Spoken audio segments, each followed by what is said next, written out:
አንተ በቅባ ሜሮን አንተ ከቤተ ክርስቲያን በቅባ ሜሮን ውስጥ እኮ ኢምፓርት አደርጋለሁ እኮ ታምናለህ እኮ። ወደዛ ነው ልጠይቅ ከተባለ 5 ሚስጥራቶች እኮ አሉ። በቅባ ሜሮን ውስጥ እኮ ጸጋ ይካፈላሉ ታምናለህ አንተ? እካፈላለሁ። እስቲ እሱም ቢብሊካል አድርገህ እስቲ ቢብሊካል ቅባ ሜሮን ከመጽሐፍ ኤርሚያስንም አንዳንድ ሰዎች ድምጽ እየመጣ ነበርና ይሄን አንዳንድ ሰዎች ምን ብለዋል? ሉተራን እና ፔንቴኮስታል ዘሴም ናቸው ምናምን እያሉ ነው አይደለ? ኦኬ ወንድምነት እኮ ሊበልጥ ይችላል። በአንድ ሰርክል ውስጥ ነው ያለ ነው። ነገር ግን ትምህርታችን አንድ አይደለም። ምን ማድረግ አለብን ታዲያ? ዮኒ ይሄ እኮ ዲፌንስ ማድረግ አለብን። ምንም የምትፈራው ነገር እኮ አይደለም። ለዛ ነው ያልኩት። ደግሞ ያለኝ ጥያቄ ቅድም ድናሃል ስልህ አዎ ድኛለሁ አልከኝ። እርግጥ ድናሃል? ጥያቄ እኔ አዎ ወይ አይደለም ነው እኔ የምፈልገው። አዎ ወይ አይደለም ነው ድናሃል ስልህ ከዛ ጥቅስ ትሰጠኛለህ። መድኃኒት ነው ጥቅስ መሰጥ። ለሞቱ ሰዎች የኃጢአት ይቅርታ እንዲገኝ ዝክር ማብላት የኃጢአት ይቅርታን ያስገኛል ብላ ታምናለች ቤተክርስቲያኗ። እንዴት ታየዋለህ? መጽሐፍ ቅዱስ ማስረጃውን አሳየኝ። እኔ አላምንም። ማስረጃውን አሳየኝ። አንተ አታምንም? እኔ ብቻ ሳልሆን ቤተክርስቲያን ሁሉ አታምንም። ማስረጃውን አሳየኝ። የመጀመሪያው ጊዜ ጴንጤ ጥቅስ አያውቅም። መጽሐፍ ቅዱስ ተሸካሚ እንጂ ተጠቃሚ አይደለም። የመጀመሪያው ጉዳይ አትበል እንደሱ ምክንያቱም ኦርቶዶክስ እንደዛ አላለም። ስለዚህ አሁን በዚህ ሰዓት አሁን በተናገርክበት ሰዓት አንተ ድናሃል? የእግዚአብሔር ልጅ ነህ? ያልዳንኩበት እውነት ላይ እንዴት እኖራለሁ? ጥቅሱን እየሰጠው። ኦኬ። ስለዚህ ታዲያ እንድናለን የምትለው ታዲያ የትኛውን ድነት ነው እንድናለን ብለህ? ይሄ ኤክስፕሬሽን ሳንቲፊኬሽን ናቸው። ድነናል፣ እየዳንን ነው፣ ገና እንድናለን የሚለው አንተ እኮ አፈረስከው። ዮኒ እኔ ነኝ ጠያቂ አይደለ? ማወቅ አለብኝ ያልኩት መናገር ያለበት ራሱ ነው፣ እንድምታውንም ጭምር ማለት ነው። ይህን መመለስ ካሌለ አላውቅም ከሆነ አላውቅም ይብልና ይለፈው። ሌላ ጥያቄ ልሂድ። አላውቅም ሌላ ጥያቄ ጠይቅ። ስለዚህ አየህ በቅባ ሜሮን ሌሎች ኦርቶዶክሳውያኖች ይድናሉ፣ ተሙ ግን አይድንም ማለት ነው በቅባ ሜሮን ስለማያውቅ። ስለዚህ ጥምቀት ያድናል። አዎ ድብን አድርጎ ሰው አምኖም ተጠምቆም ይድናል። ለምን መሰለ? የመጀመሪያው ጉዳይ ይኸውልህ፣ የመጀመሪያው ጉዳይ ጴንጤ አልመለስኩልህም። ታዳምጥ ነበረ አንተ ስታወራ እኔ ቁጭ ብዬ ሳዳምጥ ነበረ። ቆይ አዳምጠኝ አንድ ጊዜ። ተመለሰልኛ? አልተመለሰልህም። አልጨረስኩም። መልስ አልጨረስኩም። ዮኒ መልስ በአግባቡ አጥግቤ አልጨረስኩም። የለም አሁን እንደዛ የሚል የለም በጴንጤ። ለምን ተቆይ? ጣዖት ነው የምታመልኩት አለ። አንተ እንደምታምነው እንደዛ ነው። ዮኒ ሰው አልተገኘም በመጀመሪያ ደረጃ። ተወው። ምን አይነት ጥያቄ ነው የምጠይቀው? እሺ እኔ ቆይ አንድ ጥያቄ ነው የጠየቀኝ። አልጨረስኩም። መዳን ላይ አልጨረስኩም። መልስ አልጨረስኩም። አዳምጥ ተማር። አልጨረስኩም። ቆይ አልጨረስኩም። ዝም ብለህ አዳምጠኝ። ወንጌል ነው የማወራው። አዳምጥ። መጽሐፍ ቅዱስ ማርቆስ ወንጌል ምዕራፍ 16 ላይ አሁን አትሂድ። እኔ እኮ አልኩህ እኮ ተመስገን ነኝ። አትሂድ። እኔ ሌላ በፍቅር አውሩ። በፍቅር ለምን መሰለህ? ይኸውልህ ቆይ ተምሻ እሱ በጣም መረጋጋት ፍቅር አለው። አንተም እንደዛ አድርገህ ብታወራልኝ ደስ ይለኛል፣ ሳትከራከረው። እሱ በሚሄድበት ቫይብ አንተም ብትሄድ በፍቅር ታወራላችሁ፣ እንድትማማሩ። እኛም እንድንማር። አዎ ለዝገባ ትንሽ አግሬሲቭነት ስላለው በፍቅር ቢሆን ደስ ይላል። አሁን አመላለሱ ራሱ በጣም ተረጋግቶ ነው እሱና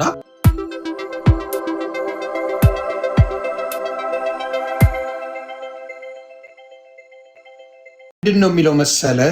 ይህን እንጀራ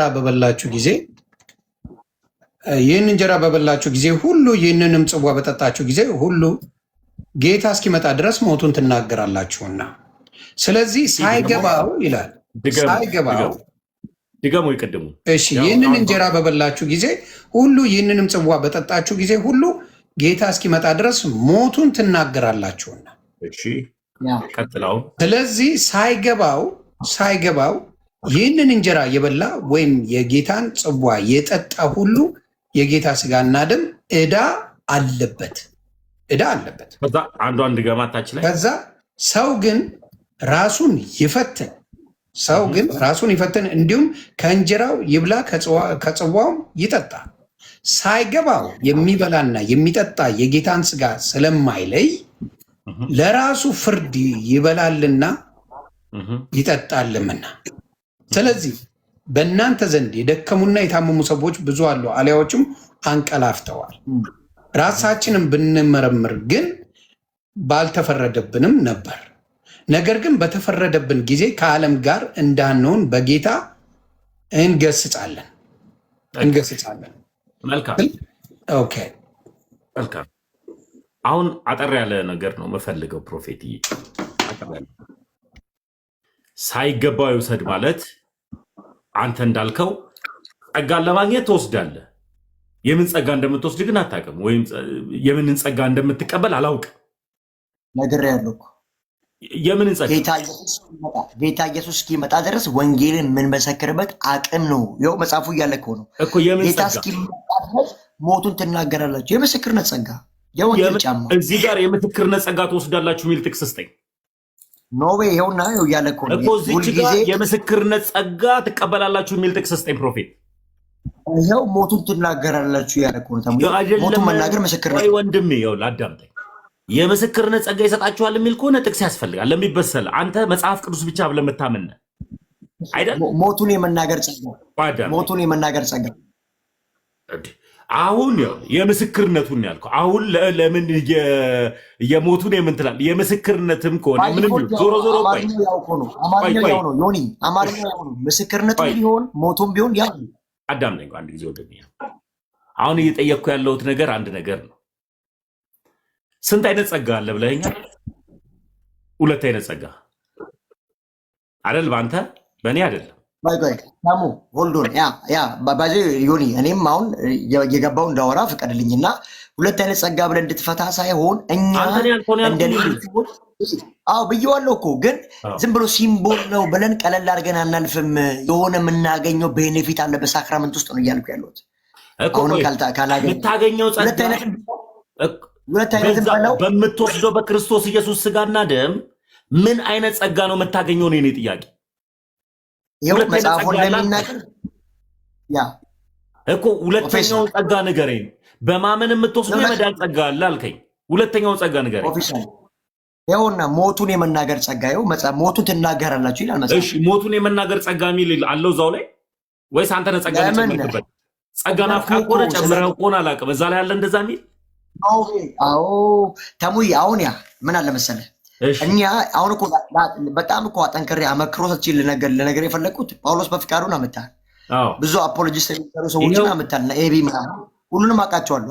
አይቶ አጣሰኝ ስለማውቃቸው ስለመከታተላቸው እኔም በጣም አፕሪሼት አደርጋለሁ የጳውሎስ ፍቃዱን ዲሚሽን ልክም ስለሆነ ለመሰለ ጀስት እኔ አሁን እሱ የተረጋገጠ ደህንነትን አፕሪሼት አያደርግም። ስለዚህ በዚህ ነገር ዲፌንድ አደርገዋለሁ። ብዙ እኔ የምቃወመው ትምህርቶች አሉ ጳውሎስ ፍቃዱን ቢሆንም ግን አፕሪሼት ማድረጋቸው ትምህርቶች አሉት። አንዱ ልክ እንደ ሌሎች ቸርች ፋዘርስ አሁን 500 ዓመት 600 ዓመት እንደነበሩት ቀጥታ የጌታ እራትን ሲምቦል ነው ምሳሌ ነው ብቻ ብሎ እንደ ተራ ነገር አያልፍም።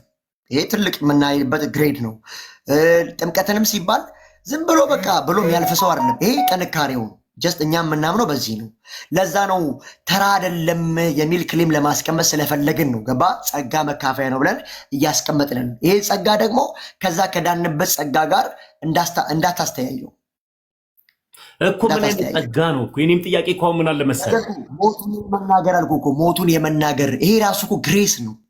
አንተ በቅባ ሜሮን አንተ ከቤተ ክርስቲያን በቅባ ሜሮን ውስጥ እኮ ኢምፓርት አደርጋለሁ ብሎ እኮ ታምናለህ እኮ ወደዛ ነው ልጠይቅ ከተባለ 5 ሚስጥራቶች እኮ አሉ በቅባ ሜሮን ውስጥ እኮ ጸጋ ይካፈላል ብለህ ታምናለህ አንተ? እካፈላለሁ። እስቲ እሱን ቢብሊካል አድርግልኝ።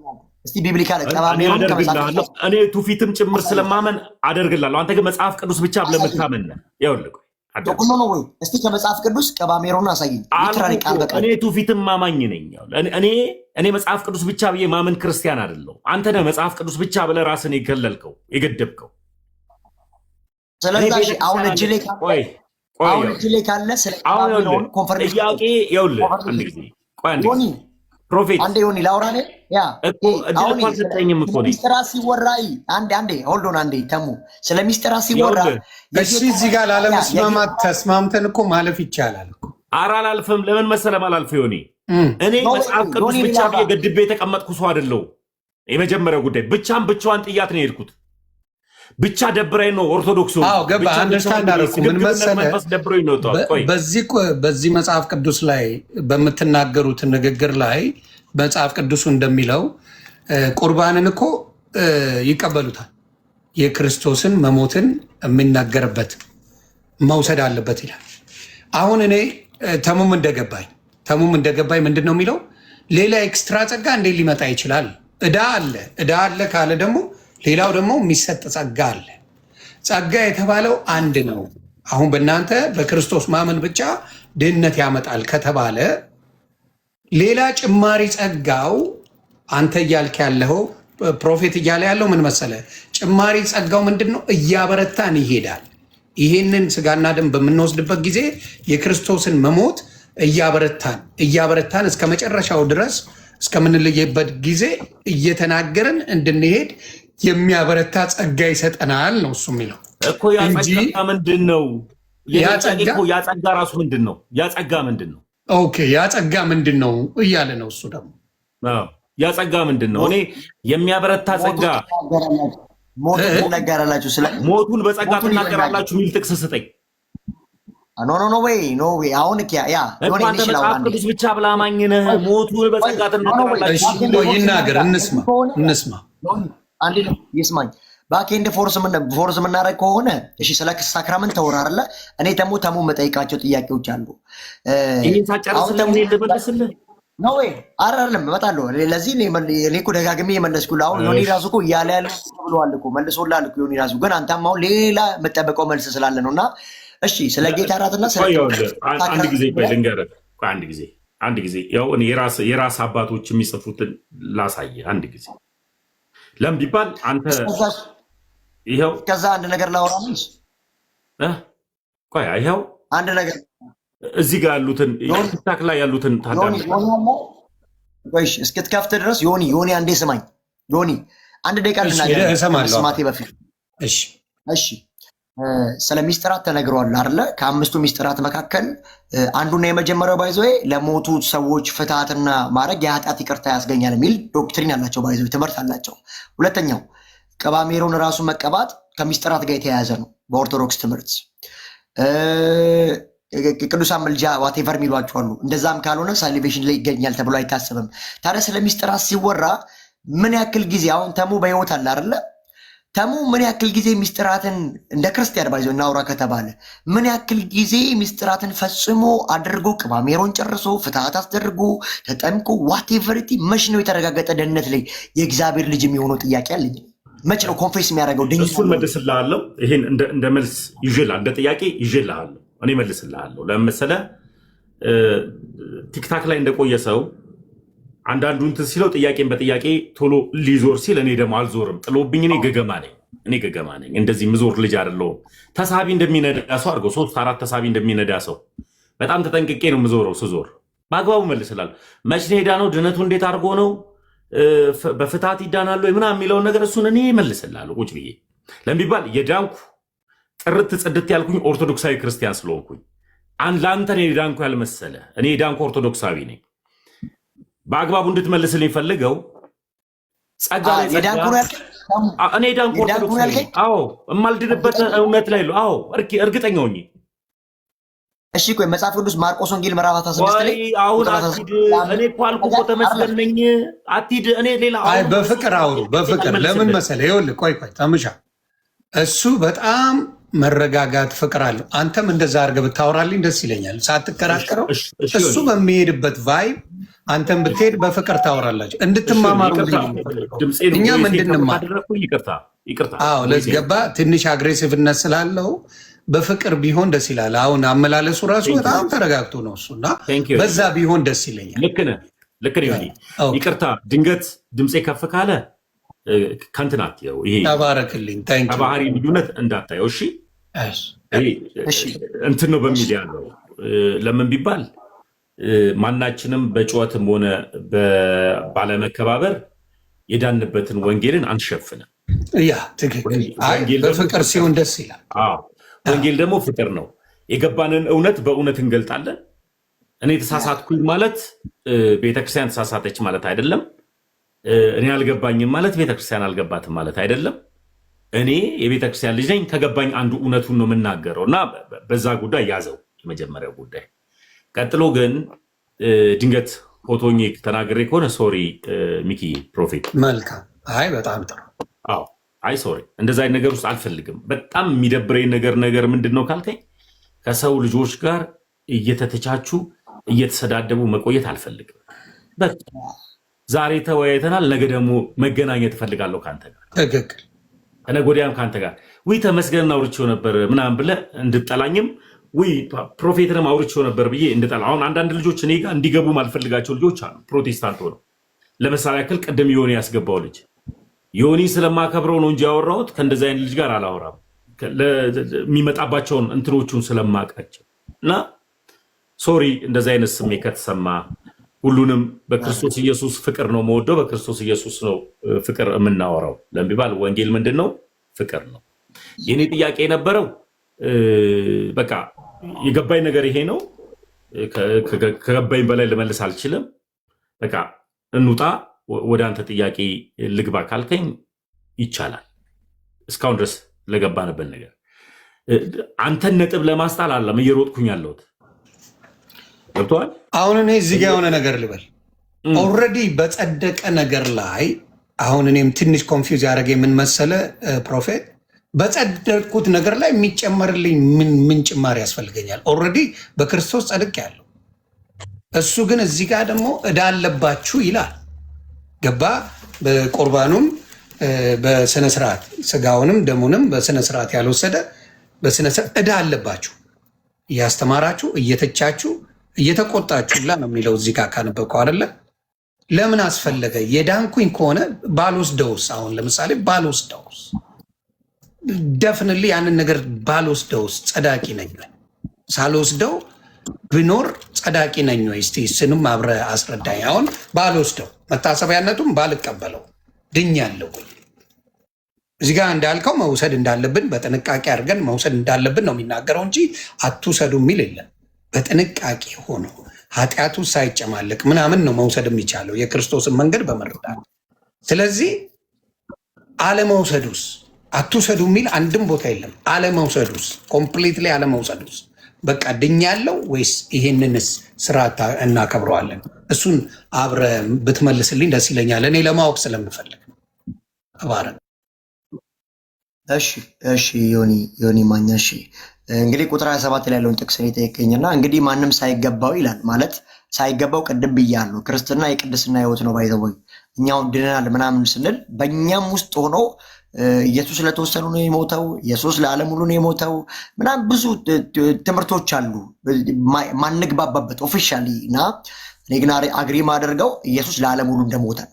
ወንጌል ይሰበካል። ከዛ በኋላ ደግሞ በወንጌል ምስክርነት ውስጥ ደግሞ ልባቸው ተነክቶ በጸጋ በእምነት ሚድንዋሉ እንጂ ኢየሱስ ለተመረጡት የሞተ አይደለም። ውጭ ያለው አሕዛቡን እግዚአብሔር ትቶት ለመረጣቸው ብቻ ሊሚትድ አሌክሽን አድርጓል ብለን እኛ አናምንም። እና የትምህርት ልዩነት ብዙ ስላለ እና ቅድስና ላይ በጣም ፎከስ እናደርጋለን። እግዚአብሔር መምሰል ላይ በጣም ፎከስ ነው የምናደርገው። እንዲህም ሳይገባው ሲል የቆሮንቶስ መጽሐፍ ጸሐፊ ጳውሎስ በቤተ ክርስቲያን ውስጥ ሰዎች ሲመላለሱ ቆሮንቶስን ባክግራውንዱ ስናየው የቆሮንቶስ መጽሐፍ አይደለም የምናጠናው፣ በጣም ከኤቲክስ አንግል ከስነ ምግባር አንግል በጣም ችግር የነበረበት ቤተክርስቲያን ነው። በጣም ዝሙት ይነሳ ነበር። ስርዓት አምልኮ ላይ ችግር ነበራቸው። ሁሉም ትንቢት ጸጋ ስላላቸው ሁሉም እኩል ካልተናገር የሚሏቸው፣ ሁሉም በልሳን መናገር የሚፈልጉ፣ አንዱ ሲናገር አንዱ ተረጋግቶ መናገር ማይፈልግ የተዋከበ ነገር ያለበትና ጳውሎስ እንደ አንደኛ ቆሮንቶስ ምዕራፍ 5 ላይ አስተውለ ከሆነ ዮኒ ከአባቱ ሚስት ጋር የተኛ ሰው ነበር፣ ከአባቱ ሚስት ጋር ባለንጀራው ጋር። እና ይህን ሰው ጳውሎስ ቆሮንቶስ እኮ አልነበረም፣ ከሩቅ ሰማና ከያዕቆብ ዘንድ የመጡትን ምንም እንኳን ከእናንተ ርቄ ቢሆን አለ በመንፈስ ከእናንተ ጋር ነኝና ይህን ሰው አለ ስጋውን መንፈሱ በጌታ ቀን ትድን ዘንድ ስጋውን ለሰይጣን አሳልፌ እሰጣለሁ አለ። ፈረደበት ከሩቅ ሆኖ። ስለዚህ ጳውሎስ በቅድስና በኤክስፔሪንሻል ሳንቲፊኬሽን ውስጥ አይደራደርም። ስለዚህ ቆሮንቶስ ውስጥ ምን አይነት ችግር ነበር? የጌታ እራት ችግር ነበር። ቀደሞ የሚበሉ ሰዎች ነበሩ፣ ለዛ ይናገራቸዋል። የስነ ምግባር ችግር ነበር። ብዙ ነገሮች ላይ ቆሮንቶስ መጽሐፍ ይናገራል። ለምን? ባግራውንዳቸው ከጣዖት አምልኮ ኬዴን ከምትባል ከዘይት ባዕዳን አምልኮ ስለመጡ እዛ ፀጉራቸውን አስረዝመው ነው በጣም የሚያመልኩት እዛ ጣዖት ስፍራ ላይ። እዚህ ሲመጡ ግን መሸፈን እንዳለባቸው ሄቲክስ ብዙ ነገር ያስተምራቸዋል ጳውሎስ። እና እዚህ ጋር ሲመጣም ማንም ሳይገባው ነው የሚለው። ማለት ሰው ቅዱስ ሳይሆን ድነናል እያልን አይደለ? በጸጋ የዳነ ሰው የዳነው ቅዱስ ለመሆን ነው፣ ለእግዚአብሔር ለመኖር ለመለየት ነው። ሲጀመር መዳን ቤተክርስቲያን ራሱ የሚለው እንትኗ በግሪከኛው ኤክሌዥያ ነው የሚለው። ኤክሌዥያ ሰፓሬሽን ነው፣ ተለይቶ መውጣት ነው። ከዓለም ከአሕዛብ መካከል እግዚአብሔር ከለየን ለእርሱ እንድንኖር ነው፣ ቅዱስ እንድንሆን ነው። ስለዚህ ይሄ ሳክራመንት ላይ የጌታ እራት ላይ አሁን 1000 ሜምበር አለ እንበል የሆነ ቸርች ላይ ሎካል ቸርች ላይ 1000 ሰዎች ሲመጡ ሁሉም እኩል ኳሊቲ የላቸውም በላይፍ አንዱ ሊወርቅ ይችላል አንዱ ሊዞ አናውቅም ሰው የሚኖር በሚመላለስበት መልስ አባታይም ሲመጣ የቁርባን ቀን ከሆነ የጌታ እራት ቀን ከሆነ ያ ሰው ያን የጌታ እራት ከመውሰዱ በፊት ራሱን ይፈትን ነው ምንድነው ሰርቶ የመጣው በኃጢአት ውስጥ ነው ዋሽቷል ዘሞቷል ኤቭሪቲንግ ምንድነው በህይወቱ ያለፈ ያለው በህይወቱ ያለፈው ነገር ንጽህና ከሌለበት ቅድስና ከሌለበት እግዚአብሔር መምሰል ከሌለበት ሲጀመር ራሱን ይፈትናል ይሆና ማንም ራሱን ይፈትን ተባረክ እንግዲህ ነው ጥያቄ እኔ አባ የምጠይቅ እዚህ ጋር ምን መሰለ ገባኝ የምጠይቅ ምን መሰለ እዚህ ጋር አሁን ቸርች ሲኬድ ለሁሉም ነው የሚሰጠው ይሄን ነገር አባቶች እንኳን አይናገሩ የቸርች ፓስተሮች አትውሰዱ ከዚህ ነገር የተቆጠባችሁ ምናምን ብለው የሚናገሩት ንግግር እንኳን አንዳችም ንግግር የለም ስለ ቁርባኑ ሲናገሩ ምንም አይነት ንግግር ሳያደርጉ ነው የሚያቀርቡት አብዛኛው ቸርች ኬድ ከተሳሳትኩ አርመኝ የትኛውም ቸርች ስትሄድ ይሄኛውን ነግሮ ይሄን ቃል አንብቦ ነግሯቸው ከዚህ ውስጥ ያላችሁ አደራ እንዳታረጉ የሚሉትን አብዛኛውን ጊዜ ሲነገር አላየው ካየ ትነግረኛለህ አንተ አሁን አንተ የምትሄድበት ቸርች ላይ ወይም የምታገለግልበት ቸርች ላይ ቁርባኑ ሲደረግ ነግራችሁ ነው የምታቆርቡት ወይስ ሳትነግሩ ነው ይሄንን ነገር የምታቆርቡት እስቲ ንገረኝ ከእናንተ ቸርች እንጂ እሺ ያው በፔንቴኮስታል ሰርክል በፕሮቴስታንት ዲኖሚኔሽን ውስጥ ይሄ እንደ አንድ ክሌም ነው ትምህርት ያስተምራሉ ሁሉም ሎካል ቸርቾች ስለ ጌታ እራት ትምህርት ያስተምራሉ ምዕመኖቻቸው ሁሉ ትምህርቱን ያውቁታል ቢሆንስትሊ የጌታ እራት በሚቀርብበት በዛ ጊዜ ባይዘው የጌታ እራት በየሳምንቱ ነው ባይዘው ሐዋርያት ሥራ መጽሐፍ ላይ ባይዘው አሁን ካቶሊክ ጋር ኦርቶዶክስ ጋር ጴንጤ ጋር ጊዜው ራሱ ይለያያል ባይዘው ሐዋርያት ሥራ ምዕራፍ 2 ላይ ስታየው እንጀራውን በመቁረስ በጸሎት የእግዚአብሔር ቃል በማጥራት ይተጉ ነበር ይላል ሐዋርያቶች ባይዘው በየሳምንቱ ነው የሚለው እና የጌታ እራት እንዶ መደረግ አለበት ከተባለ በየሳምንት ነው ባይዘው ቢብሊካሉ ሲጀመርም ግን ብዙ ሰዎች ምንድነው በ3 ወር ያደርጉታል በአንድ ወር ዋትኤቨር ግን ዋናው ስነ ስርዓት መደረጉ ነውና ወደዚህ ልመለስ ለምንድነው ካልከኝ ሁሉም የጴንጤ እምነት ተከታይ በፕሮቴስታንት ሰርክል ውስጥ ያሉ ሰዎች ሁሉ ዕውቀቱ አላቸው ቤተክርስቲያናታቸው ቃልዎትም ይሁን ሙሉ ወንጌልም ገነትም ይሁን ምዕመኗ ሁሉ ስለ ትምህርቱ ስለ ጌታ እራት ትምህርት ዕውቀት አለው መጀመሪያ ቤተክርስቲያን አስተምራለች ይህን ትምህርት ድንገት አንተ እንዳልከው ልክ ቁርባን ሲቀርብ ቆሮንቶስ 11 ተከፍቶ ሉቃስ ወንጌል ምዕራፍ 22 ተከፍቶ ምናምን ለምን አላስተማሩም ነልከኝና ህዝቡ ኖሌጅ አለው ሲጀመር እንዴት መጠቀም እንዳለበት ኮንሽስ አለው አይምሮ ያስባል ቅዱስናው ላይ እንዴት ነው ህይወቱ ውሎ ሚለውን ትምህርት ስላለው ጀስት ብዙ ቦታ ሪቫይቭ አይደረግም አንተ እንዳልከው ልክ ጌታ እራት ከመውሰዱ በፊት እንዲህ ብሎ የመኮንን ነገር የለም ለምን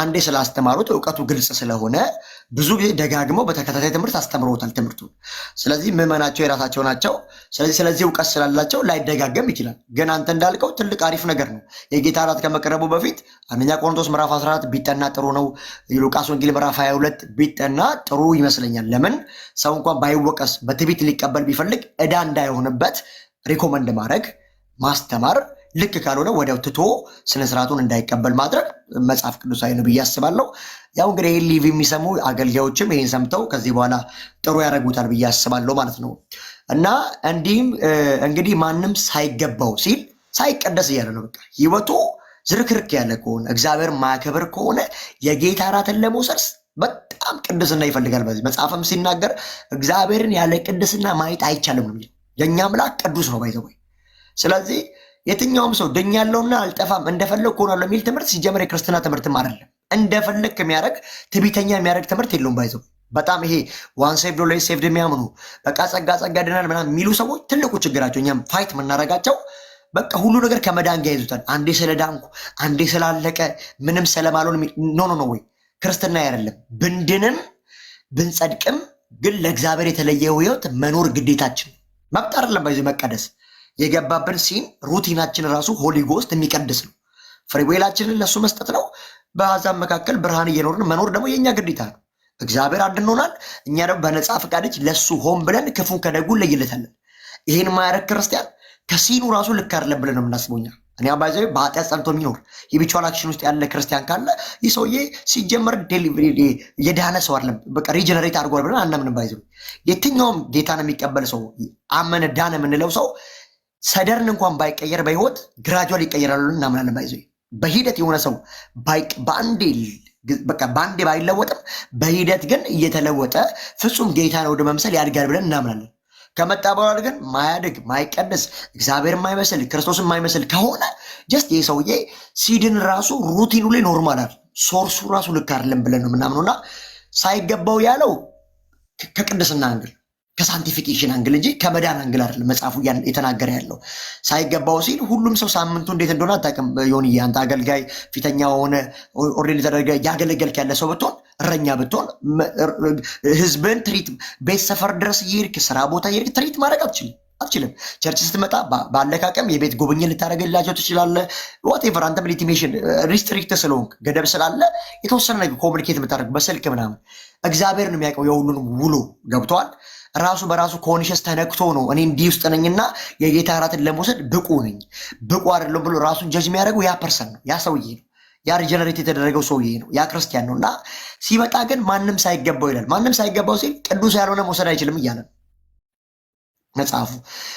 ተልከስክሶ ከመጣ ዞምቶ ከመጣ በውድቀት ህይወት ውስጥ ካለ ዕዳ አለው ፍርድ አለው እያለ ነው መጽሐፉ። አየህ እንጂ ይሄ በነገራችን ላይ ታንክ ዩ ፕሮፌት። ይሄ በነገራችን ላይ ለጴንጤዎች ነው። ኦርቶዶክስ ብቁ አይደለውም ካለ አይነካት ግደለው። ኦርቶዶክስ የኦርቶዶክስ ልጆች ስለማቅ ነው፣ የኦርቶዶክስ አባቶች ስለማቅ ነው። ብቁ አይደለውም ካለ ቁርባኑን አይነካም፣ በጭራሽ አጠገቡ አይደርስም። በድፍረት ቁርባንን የሚወስድ የለም።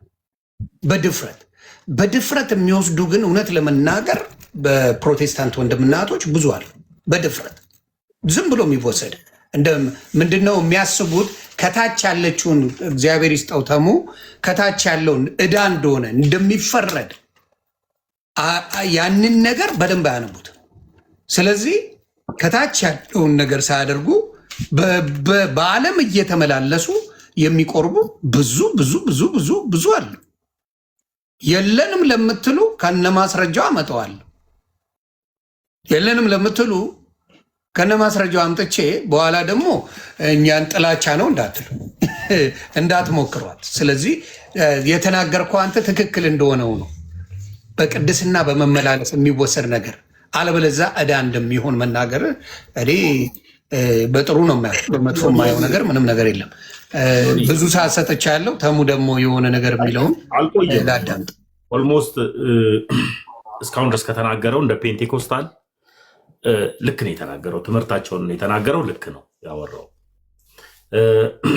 መጨረሻ ላይ መጥቶ ያብራራበትንም ይሄ ሀሳብን እቀበለዋለሁ። ሰው ኃጢአተኛ ሆኖ ዝሙተኛ ሆኖ ይውሰድ አይባልም ለሚባል ሰው ክቡር የሆነ የክርስቶስ ኢየሱስ ስጋ ላይ በጣም መጠንቀቅ አለብን።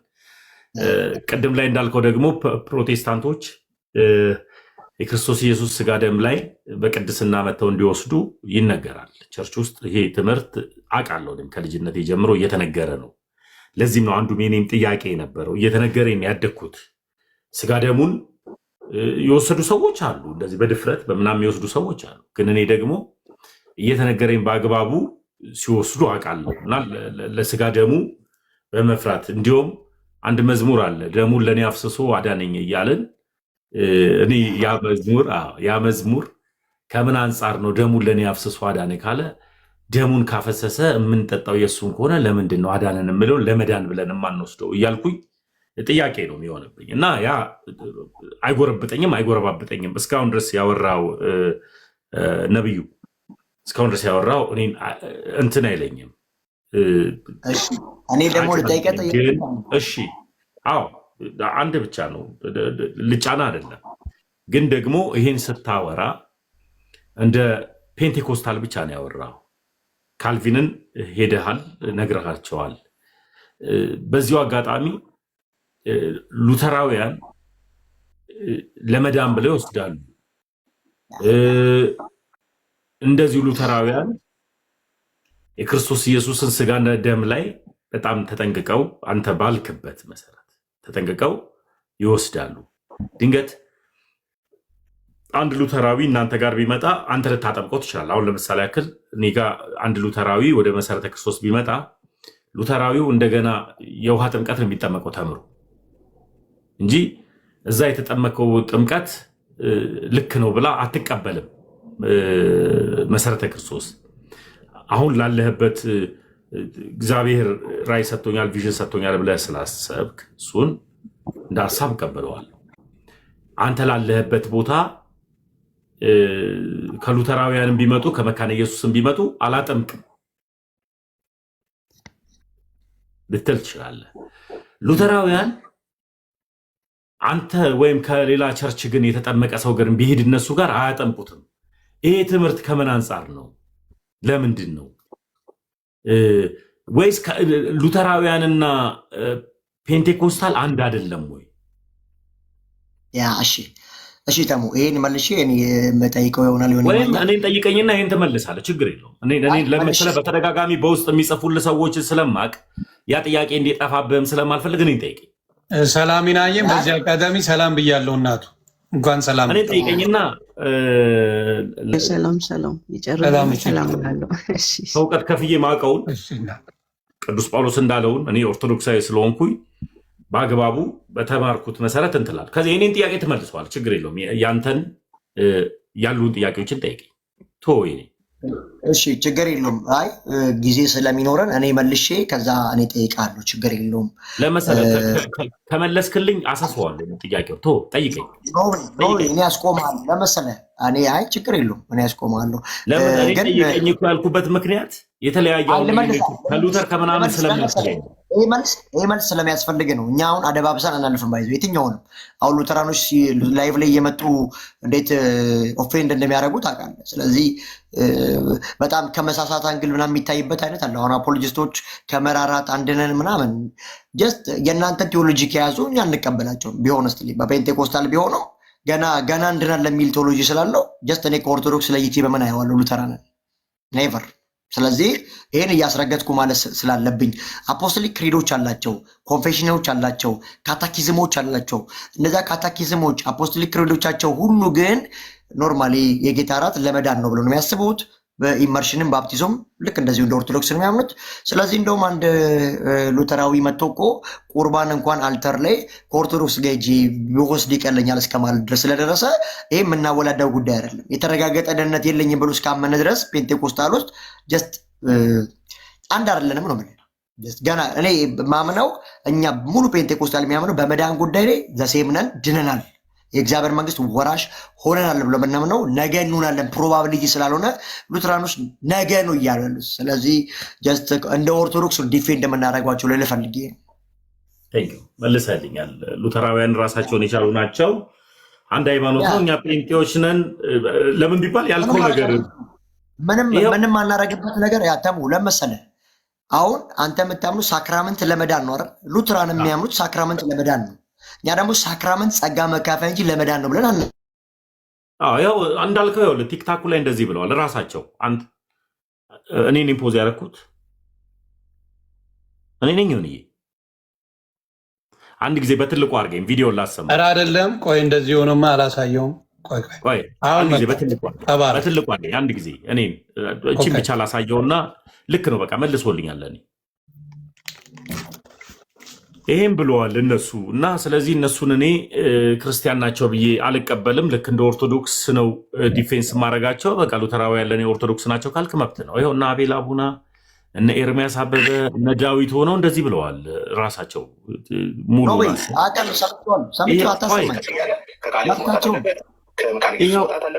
ከሌሎቹ ስትሪክቶች የሚመስለኝ ባፕቲስቶች ናቸው። ባፕቲስት ውስጥም የገባበት ቦታ አለ። ከባፕቲስት ውስጥም መውጣት አለበት። የራስህ አዳራሽ ውስጥ የራስህ እምነት የመንፈስ ቅዱስ ልምምድ የምትለው ትለማመዳለህ። በቃ ተላቸዋለሁ አለኝ ቪዲዮ እኔ ጋርም አለኝ። ሀሳቡን ኦፌንድ አደረኩልህ እኮ ምን አገባኝ ታዲያ እኔ እነሱ። ስለዚህ እኔ እኛ ናቸው አይደለም ትምህርቴን ማስተካከል። መልካም ዞሮ አንድ አይደለንም። ሉተራውያንም ቢመጡ እንደ ኦርቶዶክስ ነው ዲፌንስ የምናደርጋቸው። ተስማምቻለሁ። የአንተን ትምህርት ነው ያዙት። የአንተን ትምህርት ነው ያዙታ። በትምህርቱ እኮ ነው ዲፌንድ ማድረጋቸው እንጂ በወንድምነት አይደለም። ለዚህ እኮ ነው ተሙ ቀደም ሉተራውያን ለኦርቶዶክስ 5 ጉዳይ ናቸው ያልኩት። ለዛ እኮ አልዋሽም። ኦፊሻል ያ ኦኬ። ስለዚህ አሁን ደግሞ ዮኒ አይ ቲንክ ዳዊት ወንድማችን ዳዊት እኮ ብሏል እኮ የጌታ እራት እኮ ፔንቴኮስታል ጋር ከመወስድ ይልቅ አለ ኦርቶዶክስ ጋር ጄቦ ወስድ ብሏል። ስለዚህ ቅርብ እንደሆነ እኮ ተናግሯል እኮ። እግዚአብሔር ይስጠው። ስለዚህ ለይቷል ጎራውን ማለት ነው። አንተ ደግሞ አሁን ፕሮፌት በጣም በጣም የተመቸኝ ሰው ነው ጌታ ኢየሱስ ምስክሬና በጣም ካልም በጣም መልካም ሰው እውቀት ያለው ሰው ነው። አሁን ደግሞ አንተ መጠየቅ የምትፈልገውን ተሙሻን ጠይቀው። በዚህ መሀል ሰላሚናዬ ሴቶችን ደግሞ አፍነን እንትን ማለት አልችልም። ማለት የምትፈልጊው ካለ ከዛ በፊት ደስ ያለሽን ነገር ብትይ ደስ ይለኛል። ከዛ በፊት ሰላሚና። ዋው ደስ የሚል በእውነት እኔ ራሴ ተገርሜ ነው እና ወንድማችን የምሰማው እንግዲህ ወንጌል ማለት እንደዚህ ነው። ክብር ለኢየሱስ ሲሆን ተምዬ አንተንም ሰላም ብያለሁ። ሁላችሁን እዚህ ያላችሁት ጌታ ይባረክ። ቀጥሉ። ስለዚህ ተሙ ግን ያደረገው አንድ ነገር አንድነቱን አፍርሳል። ይህ ጥሩ ስራ አይደለም። ተሙ አሁን ያለውን ነገር እውነት ለመናገር አሁን የሉተራውያንና ፔኔኮስታል ኦሪየንታልና የግብፅ ኦርቶዶክስ ና ኦሪየንታል እኮ በዚህ በሁለት አካል በአንድ ባህሪ እኮ አይገናኙም። ሲጀመር ወደዛ እንሂድ ከተባለ እንዴት አንድ አካል ሁለት ባህሪ እና አንድ አካል አንድ ባህሪ ስላለ ጀስት ሊገርማቸው አይገባም እኮ አንተ አንድ አካል ሁለት ባህሪ ብለህ ነው የምታምነው። አሁንም ይኸውልህ ምን ብለህ ነው አሁን ወይ መስመር ሲያስቆለለተሙ ጋሌድ ይሻል ነበር። ፕሮፌት አላወራም፣ ጌታን አላወራም። አንድ ደቂቃ ብቻ ፕሮፌት ይናገር። አንድ ደቂቃ ስጠኝ ሚኪ፣ ልታወራ የምትፈልገውን ስለማውቅ ነው። አንድ ደቂቃ ስጠኝ። ይኸውልህ አሁንም ኦርቶዶክስ ጋር ጥያቄ የምታነሳ ከሆነ አሁን ላይ በምታወራው ሀሳብ አሁን እያወራን ያለ ነው ስለ ስጋ ደሙ ነው። ስለ ስጋ ደሙ እንቀጥላለን። የፈለግከውን ጥያቄ ትጠይቀኛለህ፣ በአግባቡ መልሳለሁ። ካልሆነ ግን ልታወራ የምትፈልገው ነገር ካለ ግን እኔ ደግሞ ሌላ ደግሞ ልሄድ ነው። ፔንቴኮስታል ላይ ራሱ ሌላ ፔንቴኮስታል እንዳለ ደግሞ እዚሁ ጋር ደግሞ ልጀምር። ስለዚህ ቆይ ልነግርህ እኮ አንድ ጊዜ አዳም። ስለዚህ እኔ ፎሎ አደርጋለሁ። የሚገርም ነገር ሚኪ አዳምጠኝ። ማውራት ትችላለህ አባቴ፣ መድረኩን ከፍቼዋለሁ። ለምን መሰለህ ፎሎ ያደረግኩት ጭራሽ አልጀኩልም። ፕሮፌትዬ ለምን ፎሎ እንዳደረግኩ ልንገርህ። እዚህ ቲክታክ ላይ ያሉ ፕሮቴስታንቶች ግማሹ ሌላው ጥግ ይዞ ጉርብተኛ ምናምን ሆኖ ሲበታተን አውቃለሁ። አንተ በጣም የተረጋጋ ሰው ነህ። መረጋጋትን ወድጄዋለሁ። ስለዚህ ቶፒኮች ነገ ከነገ አንተ ስከፍት እኔ አንተ ጋር መጥቼ እጠይቅሃለሁ፣ መተህ ትጠይቀኛለህ። ዮኒ ሲከፍት መተህ እንማማራለን። አሁን ጀመርን እንጂ አልጨረስንም። እንድንጨርስ የምፈልገው ምንድን ነው? እኔ እናንተ ተተቻችተንና ተሰዳድበን እንድንለያይ አልፈልግም። ላውርድ ውረድ ስልጣና ላይ ምናምን የሚባሉ ነገሮች ስለሚያስጠሉኝ እና ከልብ አክብሬ ነው ያዳመጥኩ። ጌታ ምስክሬ። ስለዚህ ቶፒኮች እንዳለ እኔ አሁን ያው ጥያቄ ነበረኝ፣ ኦቨርሻዶ አደረገው ምናምን የሚለው ላይ ጥያቄ ነበረኝ፣ ተውኩት። ነገ አገኘሃለሁ። ገባ? በጣም በአግባቡ እግዚአብሔር አምላክ ይህንን ባህሪን ሳይቀይር ለሚባል አሁን ቲክታክ ላይ ያሉ ሰዎች አሁን ያዩህ አይደለ? ባህሪያቸው እንዳንተ ይመጡና ባህሪያቸውን ይቀያይሯቸዋል። የሆነ ጉርበተኛ ውስጥ ይከቷቸዋል። እንደሱ ሳትሆን በዚህ አቋም በጣም አክብሬ ነው ማዳመጥ። አክብሬ ነው እንድታዳምጠ የምፈልገው። እኔ ከአቅሜ በላይ ራሱ የሆነ መልስ ቢኖር አላቀውም ነው የምልህ። ገብቷል? አንተም ደግሞ አላቀውም ብትለኝ ራሱ አይከብደኝም። ስለዚህ ወደ ጥያቄ ግባ። በጣም ነው ማመሰግነው። ትህትናን ወድጄዋለሁ። እሺ ተባረክ፣ ጸጋ ይብዛል።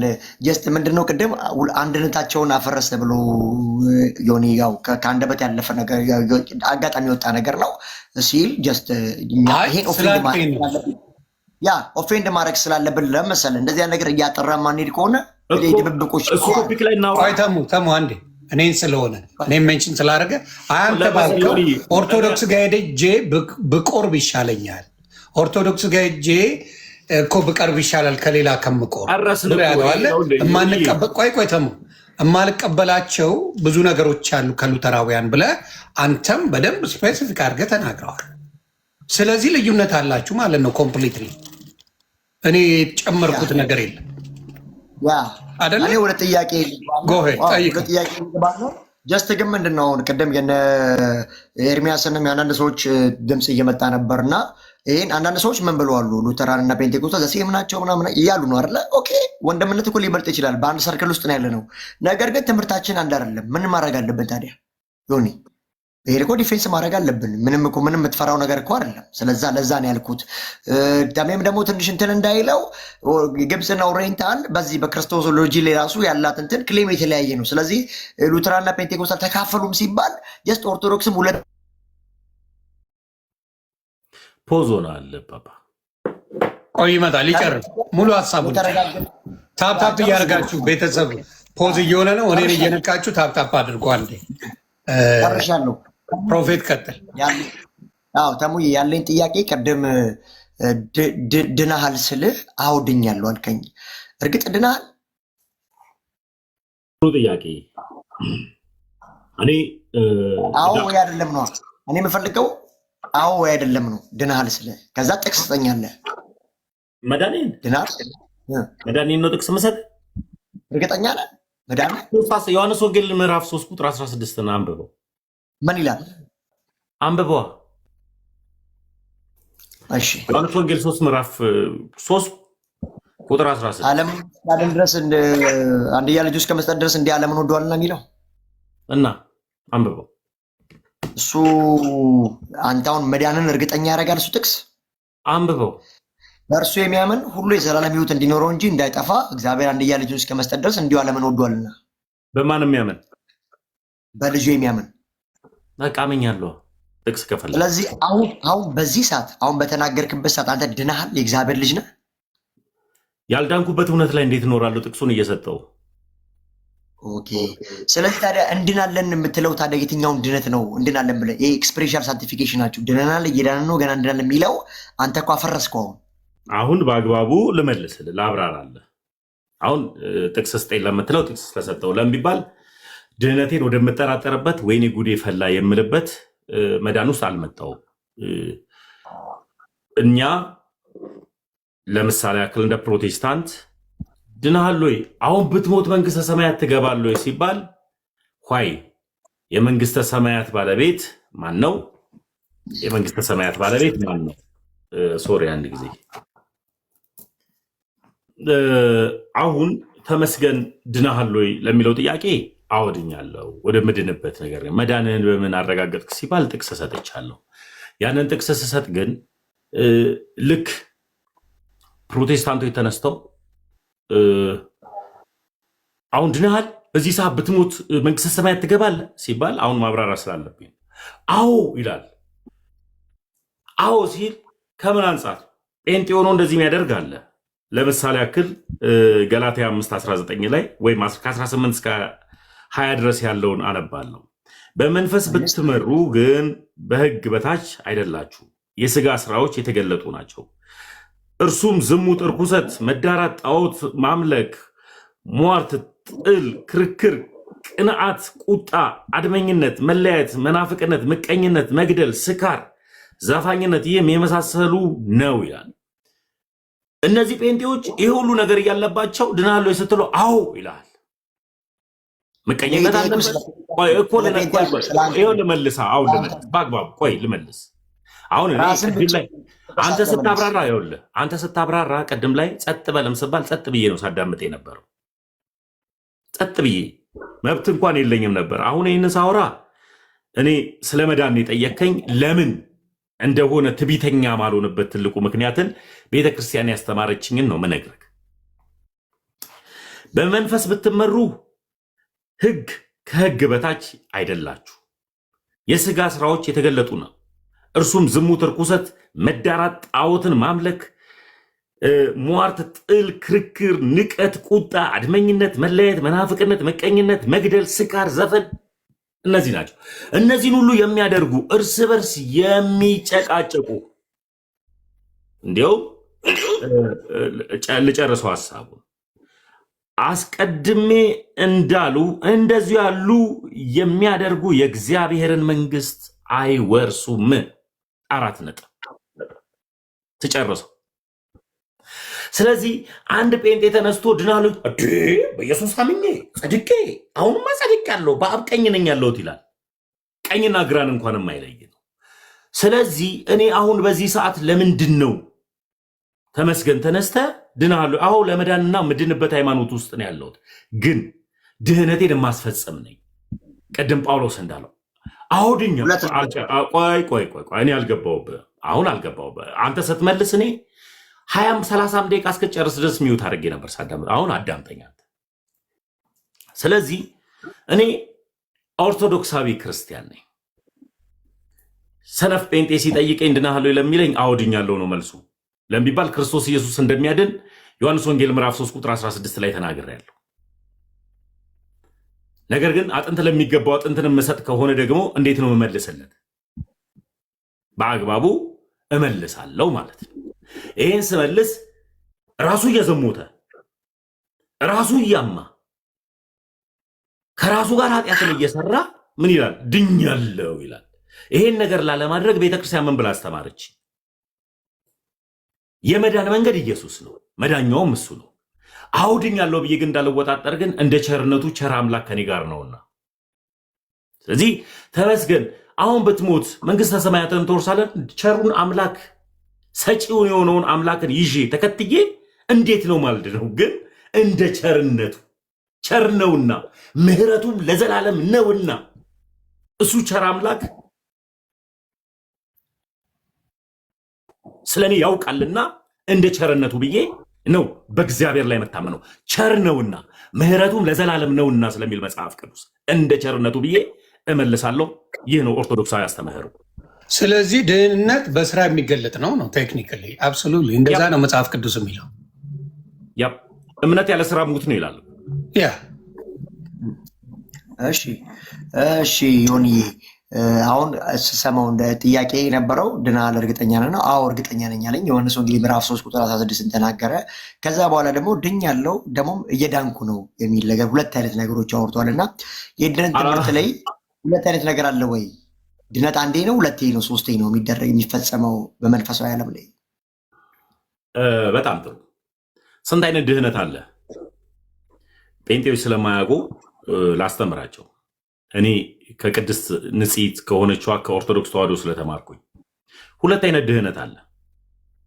የመጀመሪያው ድህነት የስጋ ድህነት፣ ሁለተኛው ድህነት የነፍስ ድህነት።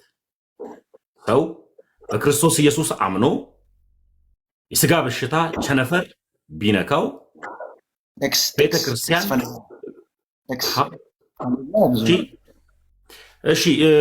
ዮሐንስ ወንጌል ምዕራፍ 11 አውጣልኝ የአልዓዛርን ታሪክ ከስጋ ሞት እንዴት እንደዳነ። 11 ስንት? ምዕራፍ 11ን አንብበው።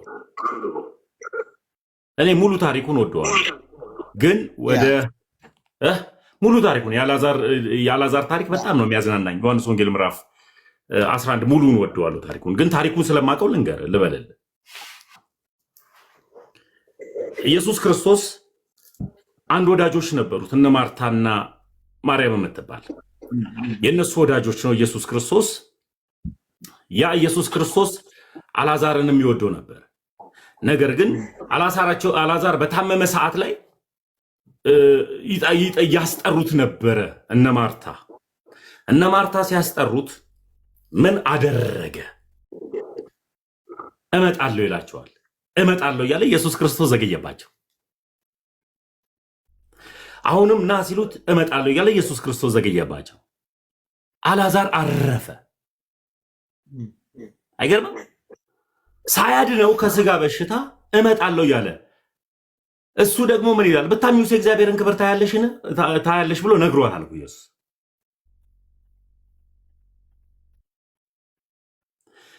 ከዛ ከስጋ በሽታም ሳያድነው አልዓዛር ሞተ። ኢየሱስ በአይሁድ ታሪክ የሰው ልጅ በሶስተኛ ቀኑ ሰውነቱ ይፈነዳዳል ብለው ያምናሉ።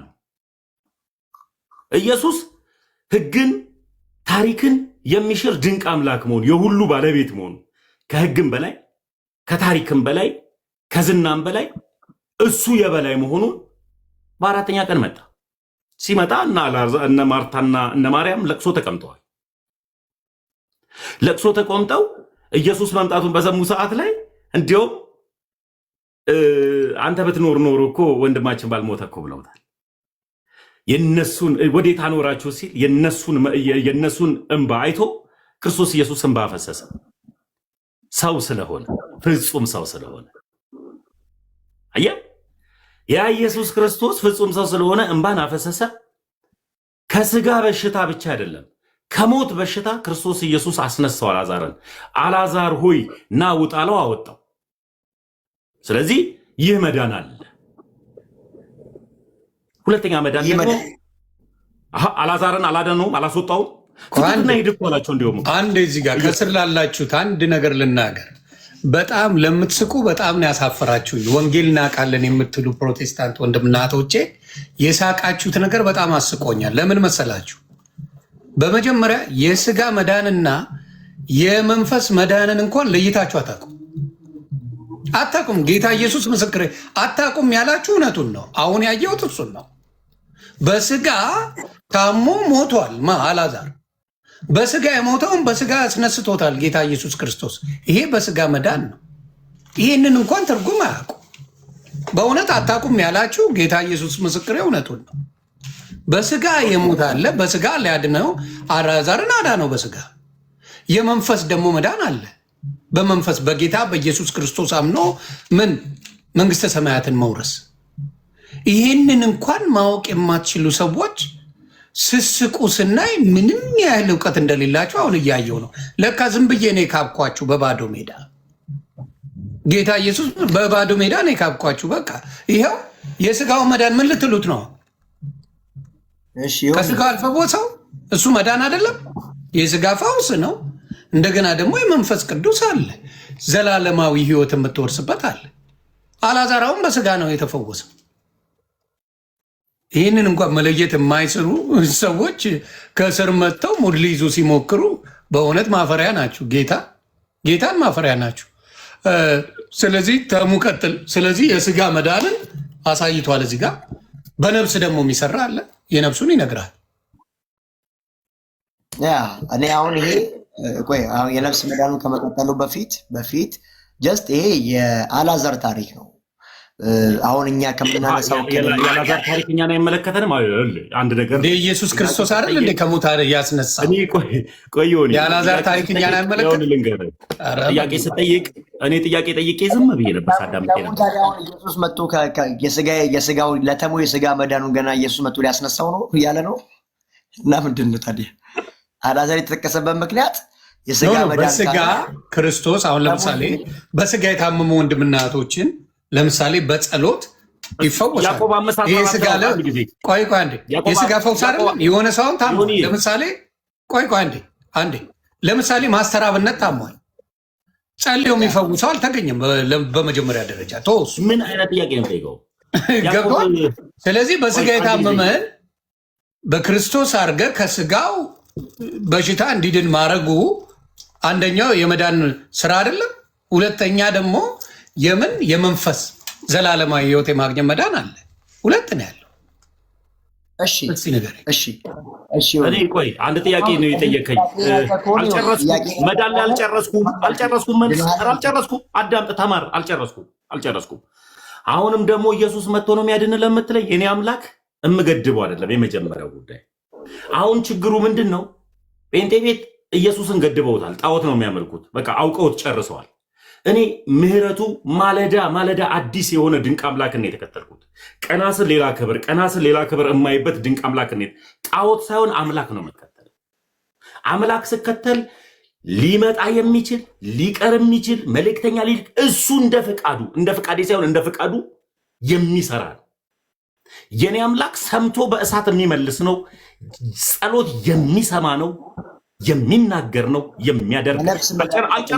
አልጨረስኩም። ዝም ብላ አዳምጠኝ። ወንጌል ነው ማውራው፣ አዳምጠኝ። አሁን ስለዚህ የኔ አምላክና የአንተ አምላክ ልዩነቱ አንተ ጣዖት ነው የምታመልከው፣ ገድበኳል። እኔ ደግሞ ምገድባለን። ገደባ አልባ አይደለም የኔ አምላክ። ዮኒ ሆልዱ ሊትራሊ ሆን እያሰደብከን ነው። ጣዖት ነው የምታመልከው እያለ ነው። ሆን እኔ እኮ ጠየቅኝ እኮ ምን ላድርግ? ግን መሰለ ምሕረቱ የተገደበ አለ። ለምሳሌ አሁን ድኛለሁ በኢየሱስ በቃ ብለው ያከተሙ ሰዎች ብዙ በክርስትና ሕይወት አለ። በቃ ድኛለሁ ብለው አልጨረስኩም። መልስ አልጨረስኩም። ዮኒ መልስ በአግባቡ አጥግቤ አልጨረስኩም። የለም አሁን እንደዛ የሚል የለም በጴንጤ ለምን ተቆይ ጣዖት ነው የምታመልኩት አለ። አንተ እንደምታምነው እንደዛ ነው ዮኒ። እሱ ጋር ስህተት ዘላለማዊ ነው። ሁሌ ፍቅሩ አዲስ ነው። ሁሌ ሁለመናው አዲስ ነው። የክርስቶስ ነገር አዲስ ነው እየሆነን የምንሄደው መጽሐፍ ቅዱስ ነው የሚናገረው። ሁሌ አዲስ ነው። ግን የሚገድቡ ሰዎች አሉ። አንድ ድኛለሁ ከዚህ በኋላ ምንም ችግር የለብኝም የሚሉ ብዙ ብዙ ብዙ ብዙ የስህተት ትምህርቶች አሉ። የስህተት ትምህርቶች ግን ይህን አልጨረስኩም እያለ ነው። ያንን ንግግሩ ቢስተካከል ጥሩ ነው። ተሙ ያ ንግግር ፕሮቮክ ነገር ደስ አትልም። እሺ ፕሮቮካ ደስ አትልም። እኔም እንደዛው ነኝና ያው ፕሮቮኩ አይመለከትሽም። ይዩት አድርጊ እንዴ ኖ ሳሙሻ በፍቅር እህቴ ናት አይደለም? እህቴ ናት። በጣም ማከብራት፣ በጣም መታከብረኝ ናት። ቤተሰብ ናችሁ? እሺ ቤተሰብ ናችሁ። ታንክ ዩ። እሷም ባለቤቷም ለእኔ ቤተሰቦቼ ናቸው። ግን አሁን ስለማይ አሁን ላይ እሺ ተቀብያለሁ። የነፍስና የስጋ መዳን ተቀበልኩት ልበል። እሺ ሌላ ጥያቄ አለኝ እዚሁ ላይ አልጨረስኩም። መልስ አልጨረስኩም ወይ ደግሞ ይሄን መልሱን ይሆኒ ቢያንስ የለም አጠራጠር ያድርገን እናውራ። እሺ አይ ግን ለአንተ እኮ የሚገርም ብዙ ሰዓት ሰጥቼ ኤክስፕሌን እንድታረግ ብዙ ሰዓት እንድትናገር ሰጥቻለሁ አይደለ? ፕሮፌት አልሰጠው በደንብ አድርገህ የምትፈልገውን ያህል ፖይንት አድርገህ ስትዘጋ ነው ጠይቀኝ ተብለ አንተም ደግሞ እንድጠይቀ የተደረገው። አሁን ደግሞ እሱ 2 ደቂቃ እንኳን አላወራ። አፋፉን ካልኩት ምን ብዬ መልት እኮ አልሰጠሁትም። ስለዚህ አውራና ጥያቄዎች ካሉ ያዝና አንተም ደግሞ በተራ እዚህ ጋር እንደዚህ ብለህ ኤክስፕሌን ታደርግለታል። ያስማማናል? ኦኬ ታንክ ዩ ሁለታችሁም። እኔ በጣም ደስ የሚል ትምህርት እየተማርኩ ነው ፕሮፌት ሚኪ፣ በእውነት ነው የምልህ ደስ ብሎኝ እየተማርኩ ነው ካንተ። ቀጥል ተሙሻ። እግዚአብሔር ይመስገን። ወንጌል ስበክ ስባል በጣም ነው ደስ የሚለኝ። በጣም በህይወቴ ሊያረካኝ የሚችለው ነገር ቢኖር ወንጌል ነው እና መዳን ጴንጤ ቤት አንድ መዳን ነው ያለው። እሱ መዳን የነፍስ መዳን ነው። የስጋ መዳን አያውቁም። ስለማያውቁ ነው ስለ ስጋ መዳን ሳወራ ግራ የተጋቡት። ቤተክርስቲያን ደግሞ ባለሙሉ ስልጣን ናት። ክርስቶስ ኢየሱስ በደሙ ስለተከላት ከስጋ በሽታም ከምን የምታድናት ኢየሱስ ክርስቶስ መጥቶ አድኗል፣ ፈውሷል። አሁንስ ሌላ መዳን ደግሞ አለ። ያ መዳን ምንድነው? የነፍስ መዳን። በልጁ የሚያምን የዘላለም ሕይወት አለው ስለሚል ሰው በክርስቶስ ኢየሱስ ካመነ የዘላለም ሕይወት ይኖረዋል። ለምሳሌ ያክል ኤፌሶን 4:5 ላይ አንድ ጊዜ አንብበው ይሆኒ። እንዲሁም ኤፌሶን 4:5 እስከ 6 ያለው ነበር።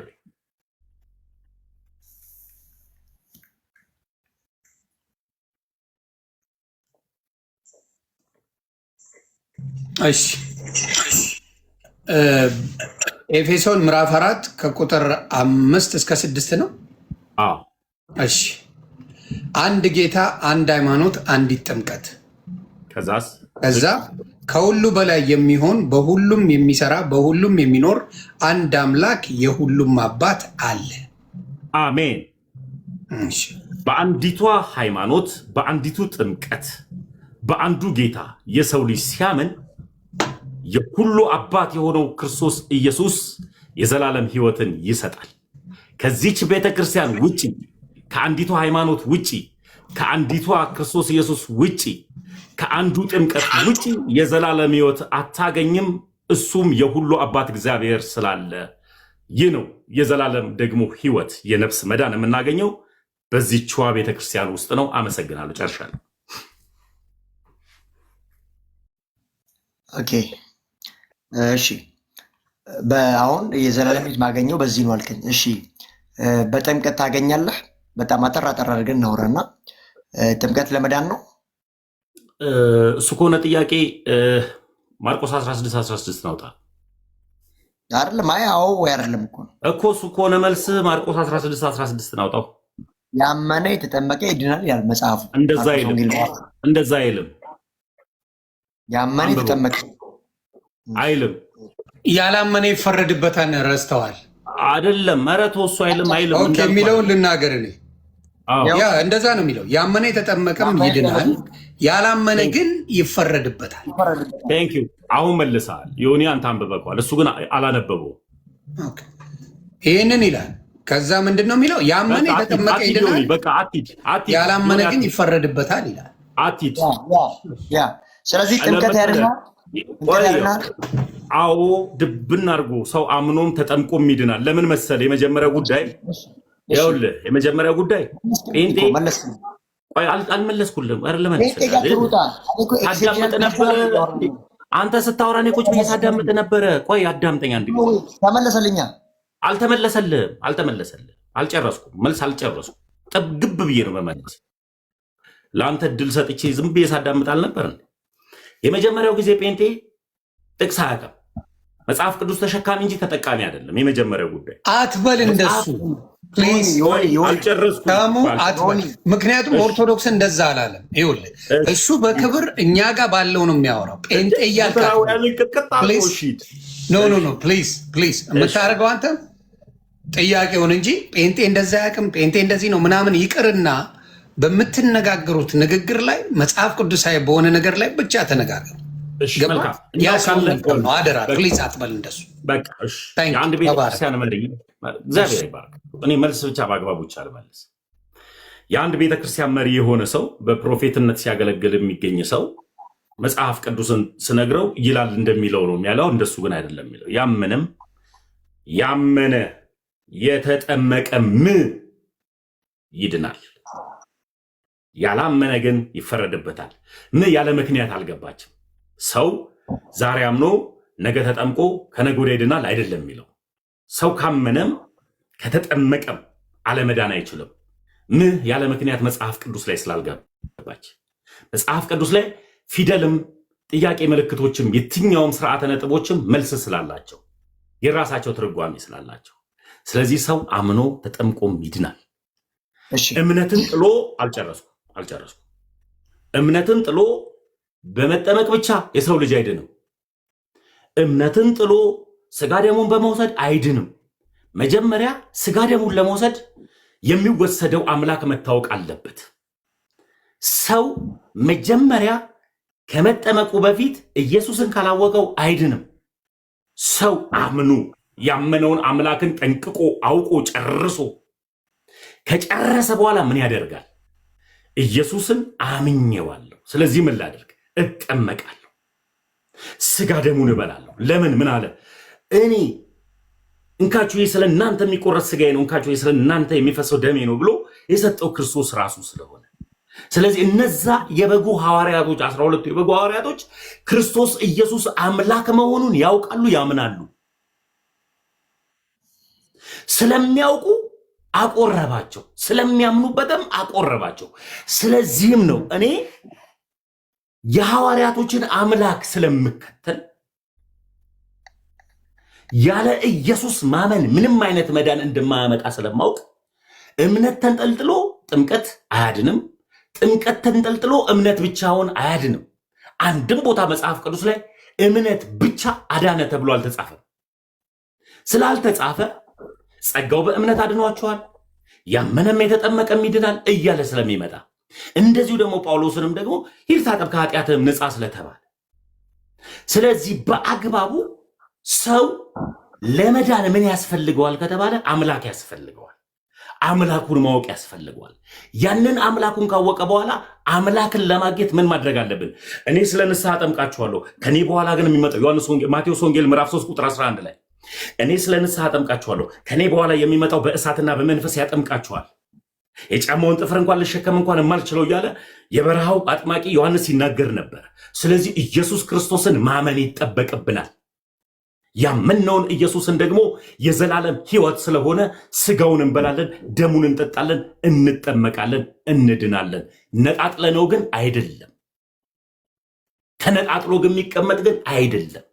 ይህ የቤተ ክርስቲያኔ ጥርት ያለችዋ የንጽሕቷ የኦርቶዶክስ አስተምህሮ ነው። አመሰግናለሁ። እሺ ተሙዬ አምናል ድናሃል ስለው አዎ ድኛለሁ ብሎ የዮሐንስ ወንጌል ምዕራፍ 3 ቁጥር 16 ጠቀሰ። እርግጠኛ ነህ? አዎ እርግጠኛ ነኝ አለ። አፍተር ዘን ደግሞ አለፍ ሲል የነፍስ ድነትና የሥጋ ድነት አለ ብሎ ሲለያያቸው አየን። ከዛም አልፎ ሲመጣ ጥምቀት ያድናል ስለው አዎ ጥምቀትም ያድነኛል አለ። ከዛ ደግሞ ራሱ ሳልጠይቀው የጌታ እራትን ብሎ አስታከከበት። እሺ ወደ 5 ነገሮች እየዳነበት ነው። አሁን አጠር ብለህ አድርገህ የምትመልስልኝ ቅባሜሮን ለመዳን ነው የምትቀባው? ደግሞም መጽሐፍ ቅዱሳዊ እንድምታ ካለው ቅባ ሜሮ ማለት ምን ማለት ነው? ያው ቅባ ቅዱስ የሚባለው ማለት ነው። ቅባ ቅዱስ ማለት ምን ማለት ነው? እኔ መጠየቅ እኮ አይኖርብህም። የቤተክርስቲያን ትምህርት ሚስጥራት የመጀመሪያው ጉዳይ ይኸውልህ ምን አልከኝ? ከሚስጥራት ጋር ተጨምሮ የሚቀመጥ ነው። ቤተክርስቲያን ሚስጥራት ያለችው የደበቀችው ሚስጥር አለ እንዴ? ኖ ቅባሜሮንን መቀባት እንደ ግዴታ ነው። ቤተክርስቲያን ሚስጥር ማለት ምን ማለት ነው? ይኸውልህ ሲጀመር እንደዚህ አይነት ነገር ለማውጣት መልሳት ጠይቀኝ። ልመልስልህ ቅባሜሮን ለመዳን ነው አይደለም? አጭራ ልመልስልህ ነው ወንድሜ፣ ልመልስልህ ነው። ሲጀምር ሚስጥር ማለት ምን ማለት እንደሆነ አታውቅም። ለምን አታውቅም መሰለህ? ቤተክርስቲያን የደበቀችው ሚስጥር የለም። ሚስጥር የሚባልበት ትልቁ ምክንያት ምንድን ነው? ለምሳሌ ያክል ቤተክርስቲያን ስጋና ደሙን ለመዳን ብላ ትሰጣለች። ስትሰጥ ሚስጥረ ቁርባን ብላ ትሰጣለች። ያንን ሚስጥረ ቁርባን ብላ ስትሰጥ የተደበቀ ሚስጥር አለ እያለች አይደለም። ያ ሚስጥረ ቁርባን ብላ የምትጠራውን ሰጪውም ካህን ተቀባዩም ምእመን ሲሰጠው ኅብስቱን አንስቶ ካህኑ ሲሰጥ ቅጽበታዊ ስጋ አድርጎ የሚለውጥ መንፈስ ቅዱስ ነው። ያ ለእኛም ለሰጪው ሚስጥር ነው። እግዚአብሔር ኢሚዲየትሊ ይቀይረዋል። መንፈስ ቅዱስ ይቀይረዋል። ያ ማለት ደግሞ ቆይ አልጨረስኩም። ጌታ ራት አይደለም አይጠይቁኝ። ቆይ አልጨረስኩም። ምላሴ ላይ ወንድሜ ይኸውልህ ምላሴ ላይ አትቁ። ሲጀመር እናንተ ጋር ያለው ሚስጥር የሚለው ሐሳብን ስለማታውቁት ምን ማለት እንደሆነ ስለማይገባችሁ ሚስጥርን በራሱ አብራርቼልህ ስለ ቅባ ሜሮን እናወራለን።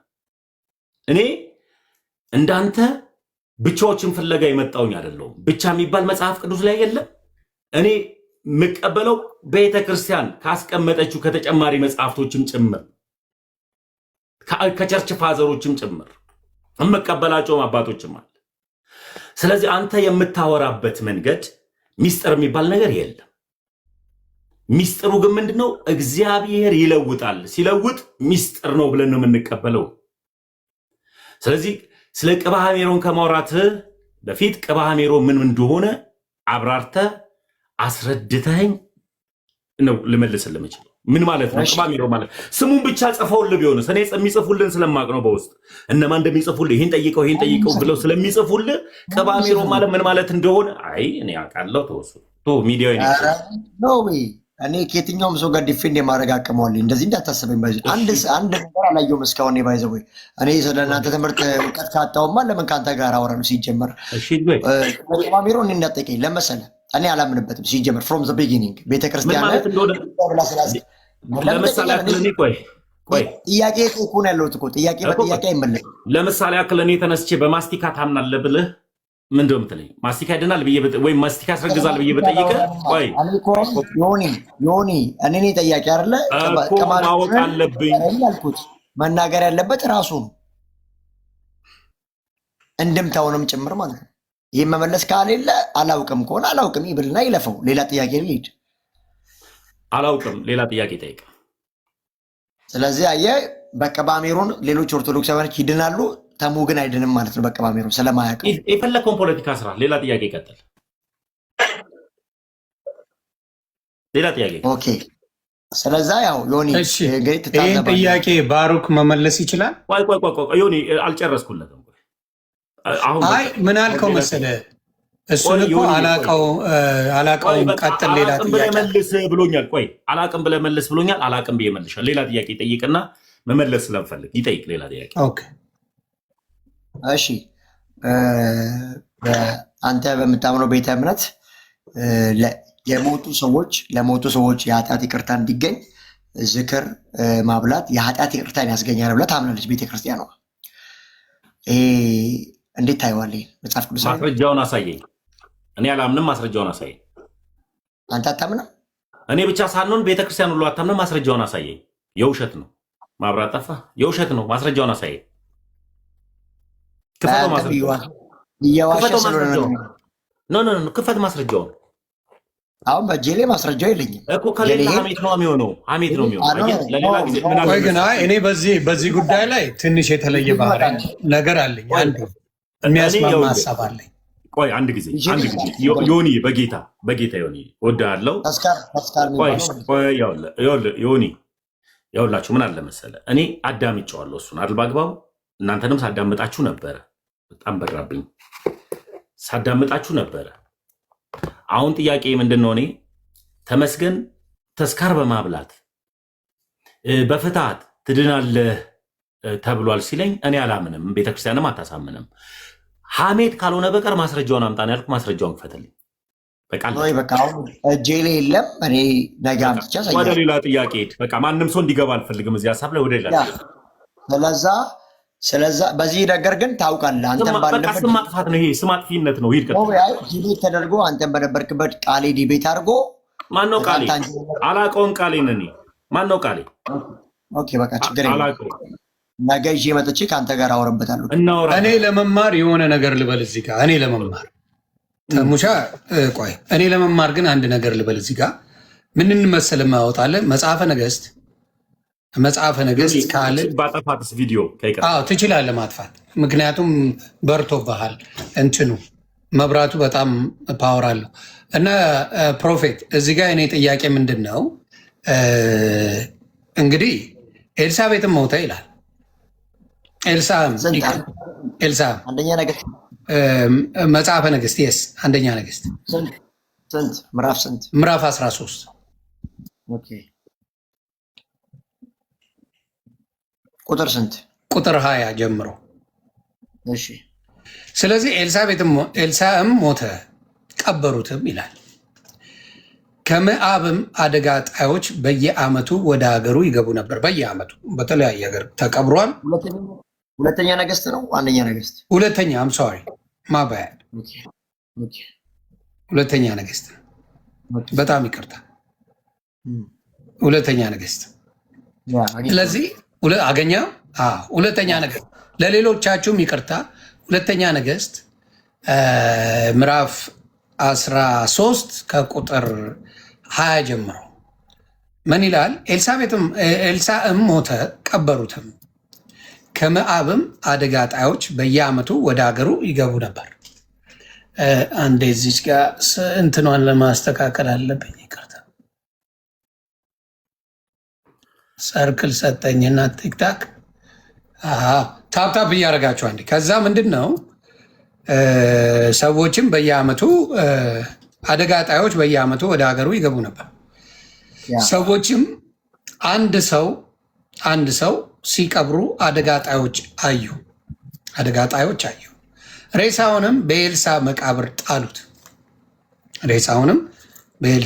መቃብር ጣሉት።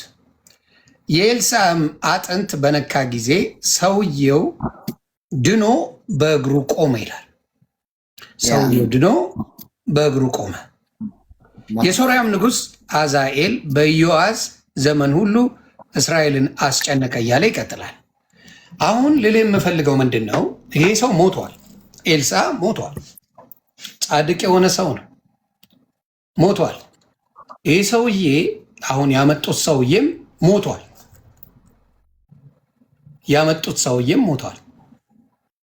ተረት የሚለኝ መጽሐፍ ቅዱስን ተረት ይለኛል እንዴ? በጌታ በኢየሱስ ስም እንዴ! መጽሐፍ ቅዱስን ተረት ትላላችሁ እንዴ? ኧረ አንብቡላቸው። በእውነት ፕሮፌት ጋር እየሄዳችሁ መማር አለባችሁ። ጌታ ፕሮፌት ጋር እየሄዳችሁ መማር አለባችሁ። እና መጽሐፍ ቅዱስ ነው ንገርልኝ አንዴ፣ መጽሐፍ ቅዱስ ላይ እንዳነበብኩኝ አንዴ። ሁለተኛ ነገሥት ምዕራፍ 13 ቁጥር 21 ላይ ያለቀ መጽሐፍ ቅዱስ ነው ያነበብኩት። እሺ ተባረክልኝ። ስለዚህ ምንድን ነው ይሄንን ሰው የሞተ ሬሳ፣ ሌላውንም የሞተ ሬሳ፣ ያ ሰውዬ ሞቷል።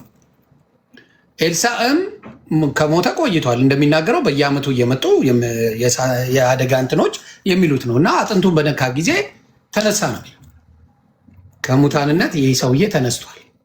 ሌላም የምፈልገው ይሄ የሞተ ምንም ነገር ምናልባት ፍታት አድርገውለት ሊሆን ይችላል፣ ላይሆን ይችላል።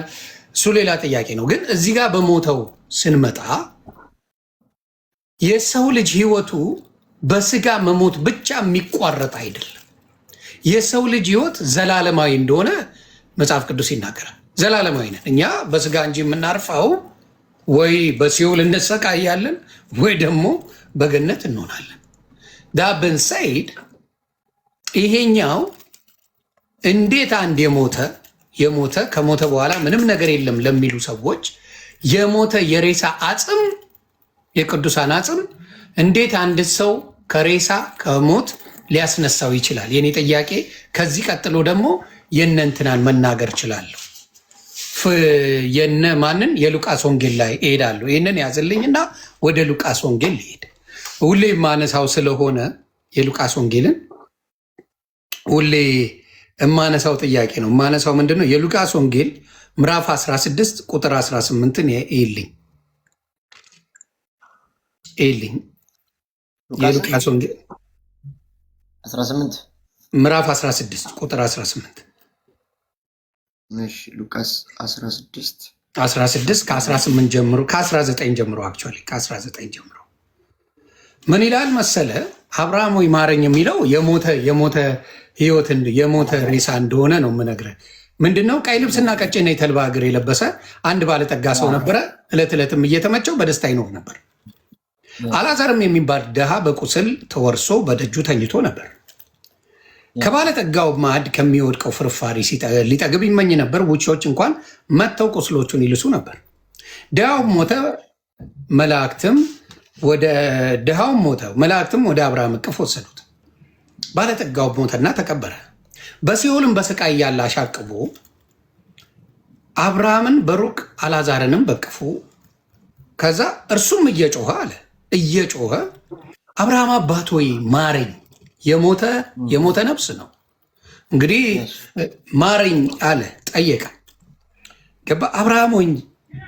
አብርሃም አባት ወይ ማረኝ፣ በዚህ ነበልባል እሰቃያለሁና የጣቱን ጫፍ በውሃ ነክሮ ምላሴን እንዲያበርድልኝ አልዓዛርን ስደድልኝ አለ። አልዓዛርን ስደድልኝ ማረኝም ብለዋል። ስደድልኝ አለው። አብርሃም አባት መሆኑን ከዚህ በፊት ይህ ሰውዬ አያውቀው። ለምሳሌ አብርሃም ጻድቅ ይሁን ምን ይሁን ይህ ሰውዬ የሚያውቀው ታሪክ የለም። ካወቀም እንግዲህ መጽሐፍ ቅዱሱ ይናገረው ነበር። አብርሃምን አየው፣ ያንን ተናገረ። ከዛ አብርሃም ግን ልጄ ሆይ አንተ በሕይወት ሳለ መልካምን እንደተቀበልክ አስብ፣ አልዓዛርም እንዲሁ ክፉ። አሁን እሱ በዚህ ይጽናናል፣ አንተም ትሰቃያለህ አለ። ከዚያም ሁሉ ጋር ከዚህ ወደ እናንተ ሊያልፉ የሚፈልጉ እንዳይችሉ ወዲያ ያሉ ደግሞ ወደ እኛ እንዳይሻገሩ በእኛና በእናንተ መካከል ታላቅ ገደል ተደርጓል አለ። እርሱም እንኪያስ አባት ሆይ አለ። ከዛ ወደ አባቴ ቤት ስደድልኝ 5 ወንድሞች አሉኝ የሚል አለ። ከዛ በኋላ የእኔ ጥያቄ ምንድን ነው? እዚህ ጋር ምን ይላል? እርሱ ደግሞ ወደዚህ ስቃይ ስፍራ እንዳይመጡ ይመስክርላቸው አለ። ከዛ አብርሃም ግን ሙሴና ነቢያት አሏቸው አለ። አብርሃምና ሙሴ በሞተ አብርሃም ከሞተ ከ430 ዓመት በኋላ ነው ሙሴ መጣ። ይከልክላ አብርሃም ከሞተ ከ430 ዓመት በኋላ ነው ሙሴ መጣ። ስለዚህ አብርሃም ሙሴ መኖሩን በምን አወቀ? ሞቷል። በምን ሊያውቅ ቻለ? ሙሴንና ነቢያቶች በምድር ላይ እንደሚያድኑ አብርሃም አባት እንዴት ሊያውቅ ቻለ? እንዴት? ምክንያቱም አንድ ሰው ከሞተ በኋላ ፍርድ እንደተመደበበት ይላል። ዕብራውያን ጋር ስትሄድ ዕብራውያን ምዕራፍ 9 ከቁጥር 26 ጀምሮ ብታነበው አንድ ሰው አንዴ ይሞትና ፍርድ እንደተመደበበት ይላል። እዚህ ጋር ደግሞ ሙታንን ሲያስነሱ ታያለ። መልሶ ደግሞ ሲኦል ላይ ሲነጋገሩ፣ ሲኦልና መጽናኛ ቦታ ላይ ሆነው ሲነጋገሩ ታያለ። የእኔ ጥያቄ ምንድን ነው እዚህ ጋር? አንደኛ አብርሃም እንዴት ሊያይ ቻለ? ሙሴን እንዴት ሊያውቀው ቻለ? ሁለተኛ ምንድን ነው የሚለው? ሙሴና ነቢያትን የማይሰሙ ከሆነ ከሙታን አንዱ እንኳን ቢነሳ ያምናል። መነሳት እንደሚችሉ አይቷል። እዚህ አንዱ እንኳን ቢነሱ መነሳት እንደሚችሉ በእርግጠኝነት የሚያሳይ ነው። እዚህ አንዱ እንኳን ቢነሱ አያምኑም። ስለማያምኑ ነው መነሳት የማያስፈልገው። ስለዚህ ባሉት በነቢያትና በሙሴ ምን ይገሩ ወደ ቃሉን እግዚአብሔርን ይመኑ ነው። ስለዚህ እኔ ጥያቄ ምንድን ነው? ሙታን ከሆኑ ምንም ማድረግ የማይቻል ከሆነ እነዚህ በሲኦል ያሉት እንዲህ መነጋገር ከቻሉ አብርሃምን ማወቅ ከተቻለ የተቋረጠ ነገር ባለመኖሩ ምህረት ሊኖር አይችልም ወይ ነው የኔ ጥያቄ። አንድ ሰው ሞቶ በስጋ ብቻ ነው የሞተዋ።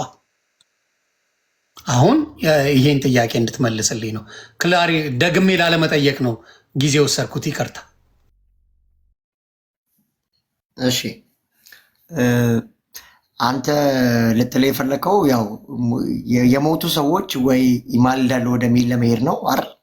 ወይ ይሰማል፣ ይነጋገራሉ። ኢንተርፕሬቴሽን እሱማ ነው ዳው። የሚሞቱ ሰዎችማ ቅድስና አያልቅም። ስጋ እንጂ የሞተው ቅድስና አያልቅም። ለምን እንትና ኤልሳ ሞቶ ህይወትን ሲያድግ አይተናል። ስለዚህ አብሶሉት እሱ ምንም ጥያቄ የለው አለው ካልከኝ ኤልሳ መልስ ይሆናል። ሌላ መጨመርም አያስፈልገኝም። ኤልሳ የሞተ ሬሳ እሱን ሌላ ሬሳ ሲነካው ሬሳው ተነስቷል። ስለዚህ ሙታ እንደዚህ እንደሚያደርጉ ማሳያ ነው። ምንም ችግር የለውም እሱ ሰው። ይሄ የሚያጨቃጭቅም ጉዳይ ነው ብዬ አላስብም። አይቋረጥም። የሚቋረጥ ነገር ነው። ቅድስና ከኖርክበትና ዘላለማዊ በስጋ ኖረ ከሞት ቅድስና ይቀጥላል እንጂ ምንም የሚያወርደው ነገር የለም። ተባርኳል። እንደሚፈርዱም ይናገራል መጽሐፍ ቅዱስ ላይ። ጭራሽ 12ቱን ነገዶች ሰጥቷቸው መፍረዱላ እንደሚችሉ በዙፋኑ ሲቀመጥ ኢየሱስ ክርስቶስ ፈራጅ እንደሚሆኑ ደቀ ሐዋርያቶቹን ይናገራል። ስለዚህ ያንተ እይታ ምንድን ነው እዚህ ጋር ያለው? እስቲ ንገረኝ። ጀስት አብርሃም አላዛር የሚባል አንድ መስኪን ሰው ነበር ነው የሚለው ታሪኩ ሲጀምር። ከዛ ግን አንድ ባለ ሀብት ነበረ። ያ ሰው ደጅ ይጸና ነበር። ያ ሰው ግን ያው ኢንተረስትድ የሆነ የራሱን ላይፍ የሚያሳልፍ እንደፈለገ የሚኖር ሰው ነበረ። በስተመጨረሻ ሲሞቱ ያ ሰውዬ በዚህ ምድር ላይ መልካም ስላደረገ እዛ ሲሄድ ያ ሀብታም ሰውዬ ከደረሰበት ነገር አንግል ሲያየው እዛ አላዛርን ሲያየው አላዛር መልካም ስፍራ ያለው ሰው፣ በእግዚአብሔር ፊት ተቀባይነት ያለ ሰው። ስለዚህ አላዛርን እንኳን ላክልኝ ለእኔ እንኳን ያው እንደዚህ ያለ ቁጥር 5 ላይ የሚለው የሆነ ለምራቄ እንኳን ካረገልኝ ብሎ ሲል ታያለ። ግን ሊትራሊ ፊዚካሊ ከመሞታቸው በፊት ግን ይህ ሰው አላዛርን ብዙም ቦታ የሰጠው ሰው አልነበረም። ምስኪን ምናምን አይነት ሰው ስለነበረ ከሞቱ በኋላ ግን ግሬዱን አየ። ያ በተድላ የኖረው ሰውዬ ምንም በመንፈሳዊ ዓለም ላይ ምንም እንዳሌለውና ያ ሰው ግን ከእግዚአብሔር ጋር በጽድቅ በቅድስና ሲኖር ስለነበረ ምን ያክል እግዚአብሔር ጋር እንደቀረበና ከዛ በኋላ ግን እዛ ሄዶ ከሱ የሆነች ነገር እንደመማፀንም ሲል ታያለ። ከዛ ባለፈ ግን ይሄ ባለሀብት ምንም ለሱ እንደሚሆን ስላላወቀ ተድላን ሁሉ ነገር እዛ ጨርሳል ሲለው በቃ በህይወት ያሉ ወንድሞቼ ያሉ ሄዶ እንኳን ለነሱ እንዲመሰክር አድርግ። ለምን እሱ የገባበት እሳት ውስጥ እንዳይገቡ ነው ጥያቄ ሆነ የጠየቀ ያለው። ስለዚህ እግዚአብሔር ደግሞ መልሶ ምን ይላቸዋል እዛ ጋር ኖ ወይ ለነሱ እነ ሙሴ ያሉላቸው ነቢያት አሉላቸው። ስለዚህ አላዛር ሄድ ዘንድ አይገባውም ብሎ ሲመልስ ታያለ። ጀስት እንግዲህ እስራኤልን እንደምታውቀው ያው እንግዲህ ታሪኩም የእስራኤል አይደለ። ሉቃስ ያው ሐዋርያ ባይሆንም ሊትራሊ ግሪካዊ ነው፣ አረማዊ ነው። ከነ ጴጥሮስ ወንጌልን ሰብኮ ለግሪካውያኖች የጻፈ ሰው ነው። የክርስቶስ ኢየሱስን ታሪክ ለነ ቴዎፍሎስ ማለት ነው ከሐዋርያ ስራ መጽሐፍ ጀምሮ። ስለዚህ ይህ ሰው ለአይሁዳውያን ነው። አይሁዳውያን ደግሞ እንደምታውቀው ግማሾቹ ሮሜ ምዕራፍ 9 11 ስታጠና ጌታ ኢየሱስን የተቀበሉት አሉ። ደግሞ ሳይቀበሉት በፍሬ በነጻ ፈቃዳቸው የገፉት ደግሞ አሉ። በሐዋርያት ሥራ ምዕራፍ 2 3 4 ላይ እስከ 6000 የሚያክሉ ሰዎች በወንጌል አምነው ሲድኑ ታያለ። ከዛ በኋላ ያሉት ግን ሪጀክት አድርገውታል በኮንሽንሳቸው እና ልክ እንደዚሁ ነቢያትና ሙሴ ያልላቸው በቃ አለቀ። እነሱን ሰምተው ስለ ወንጌል ሊሰሙ ይችላሉ፣ ሊድኑ ይችላሉ፣ ወደ መልካሙ መንገድ ሊመጡ ይችላሉ። ጀስት ግን አንተ መሄድ አይጠበቅብም ብሎ መጨረሻ ላይ ሲዘጋው አንተ ያመጣውን ጥቅስ ምን እንደሚለው አብርሃም ሙሴና ነቢያት የማይሰሙ ከሆነ አንድ ሰው ከሙታን እንኳን ቢነሳ አያምኑም። አላዛርን ወንድሞቼ ላክ የምትለኝ ለምንድን ነው? ከአላዛር የተሻለ ቴስቲሞኒ ያላቸው ፔንታቶክ የሚባለው መጽሐፍ የጻፈ 5ቱን መጽሐፍት ዘፍጥረት፣ ዘጸአት፣ ዘሌዋውያን፣ ዘውልቁ የሚባሉትን ሙሴ አለ የነቢያት ኦነር የሆነ እንደውም በሙሴ ዘመን መጽሐፍ ቅዱስ ሲናገር ሙሴ እያለ ፕሮፌሰር ያድርጓል ስለ ክራይስት። እንደ ሙሴ ያለ ነቢይ ከወንድሞቻችሁ መካከል አስነሳለሁ፣ እሱን የማትሰማ ነፍስ ነፍሱ ትጥፋ ይላል። ከመካከል ተነጥላ ትጥፋ ብሎ ስለ ክራይስት ፕሮፌሲ ሲናገር ያለ እግዚአብሔርና ጃይንት ፕሮፌት ነው። በብሉይ ኪዳን ሙሉ አዲስ ኪዳን ሲወራ አይተህ ከሆነ ፈሪሳውያን ሰዱቃውያኖች ጋር ሙሴ ሙሴ ሙሴ ነው የሚል። ለምን ሲባል ሙሴ ልክ እንደ እምነት አበው ረሳ አበዋቸው ልክ እንደ አብርሃም፣ እንደ ይስሐቅ፣ እንደ ያዕቆብ ትልቅ ቦታ ያለው ሰው ነው በአይሁዳውያን በጂውሾች እምነት ላይ። ስለዚህ ሙሴን እንኳን በየቴምፕላቸው በየሳምንታቸው በሳምንቱ መጀመሪያ ቀን የሚተረትሩት የሚያነቡት የሙሴ መጽሐፍ፣ የህግ መጽሐፍት፣ የነቢያትን መጽሐፍት ነው። እነሱን እንኳን አንብበው ወደዚህ ወደ ትክክለኛ ወደ ክራይስት ካልመጡ አላዛርን ብልክ እንኳን የሞተውን አልዓዛርን ብልክ እንኳን አያምኑ ማለት ተንጅብል የሆነ የተጻፈ ካኖን የተደረገ መጽሐፍት አላቸው አይሁዳውያን።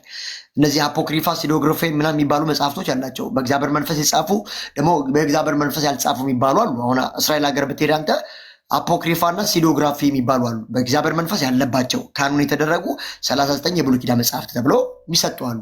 ሌሎች ደግሞ ታሪክ አላቸው ግን የእግዚአብሔር መንፈስ ያልተመሩ ግን ታሪካዊ ዳራ ያላቸው ይመስሉ መጽሐፍቶች አሉና ሙሴንና ነቢያትን ካልተቀበሉ አልዓዛርን እንኳን ላክ ብትለኝ ብልካቸው አያምኑትም ነው እያለ ያለው ክራይስት። ስለዚህ ሙሴና ነቢያቶች በቂ ናቸው ለወንጌል ቴስቲሞኒ። እንደውም እዚህ ጋር እኮ ዮሐንስ ወንጌል ምዕራፍ 21 ላይ አይተህ ከሆነ ዮኒ አንድ ባለሀብት እኮ ወጣት እኮ አለ። አንድ ባለሀብት ወጣት አለ። መንግስተ ሰማያትን እወርስ ዘንድ ምን ላድርግ ሲለው ጌታ ኢየሱስ እንደዚህ ያለው ህጉን ፈጽም አለው።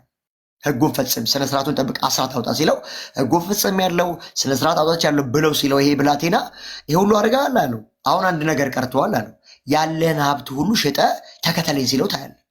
ተከተለኝ ሲሉት ለዚህ ባለ ሀብት ግን ይህን ማድረግ ስለከበደው የዘላለም ሕይወት ከማግኘት ይልቅ ገንዘብ በልጦበት ጎሄድ ሲያደርግ ታያለህ። ይቅርብኝ አለ። ከዛ የእነ ጴጥሮስ ታች ላይ ወርደው ምን ይላሉ? ታዲያ ማን ሊድን ነው አሉት። ማን ሊድን ነው?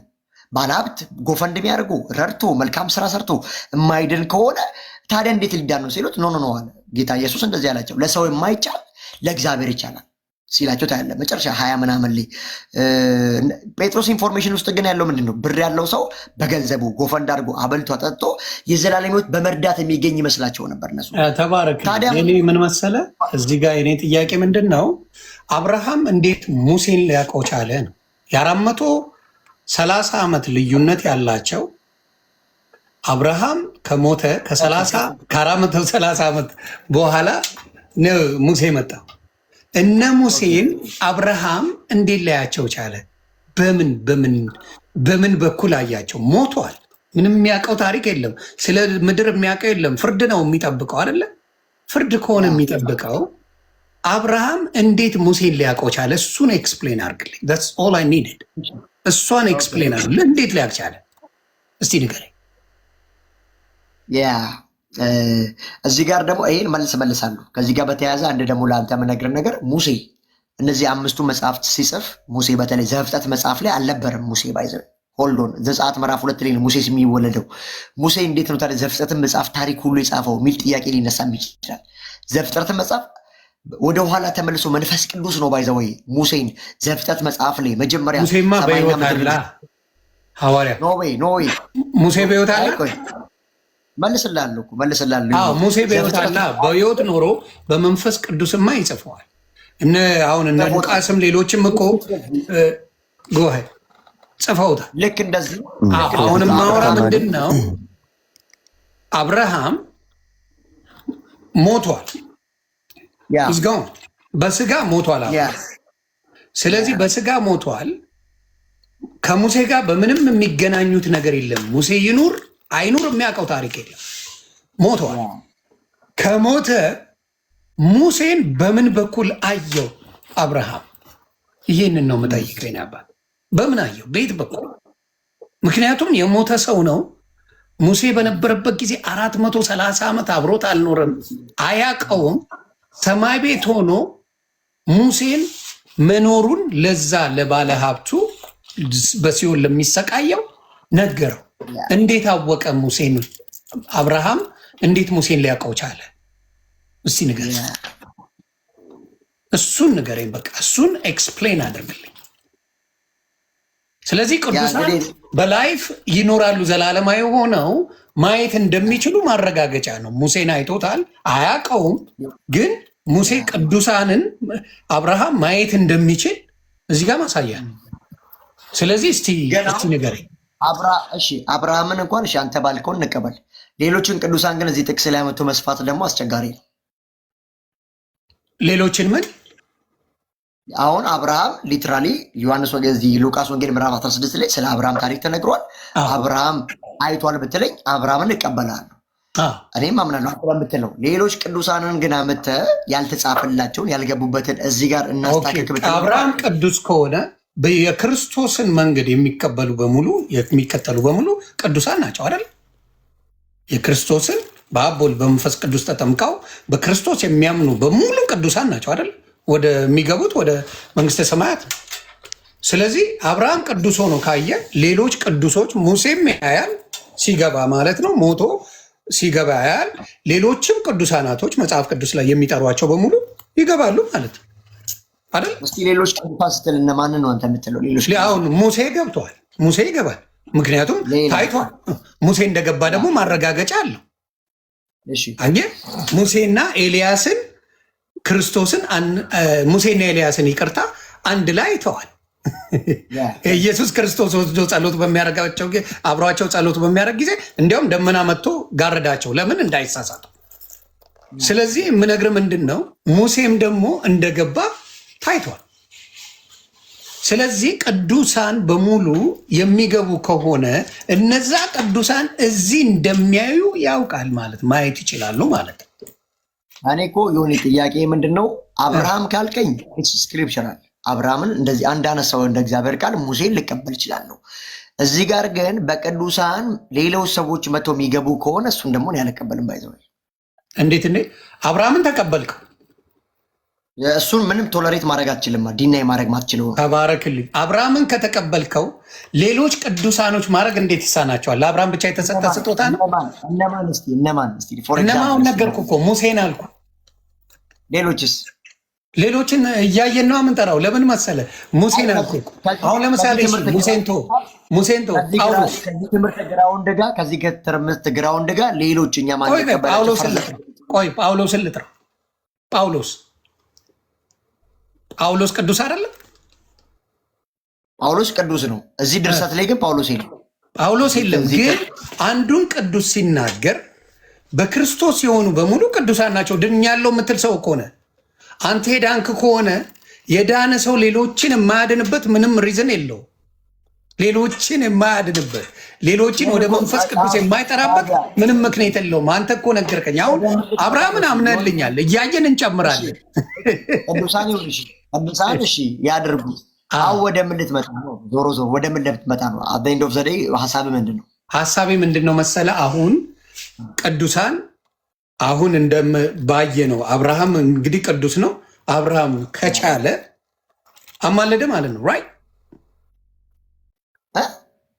አብርሃም በጸሎት አማለደ ማለት ነው። አብርሃም ከቻለ አብርሃም ካወቀ ምንድን ነው? አብርሃም እዚህ ጋር እኮ ያለው ምንድን ነው? ነቢያትና ሙሴና ነቢያትና ፕሮፌት ማኛ ጋር ጨርስ። ቆይ ባሮክ አውቃለሁ፣ አንተ ምርጥ ልጅ ነህ አውቃለሁ። ትተዋወቃላችሁ? አውቃለሁ፣ አንድ ሁለት ያወርተናል። ምርጥ ልጅ ነው። እኔ አሁን እዚህ ጋር አብርሃምን ተቀብለዋል አይደለ?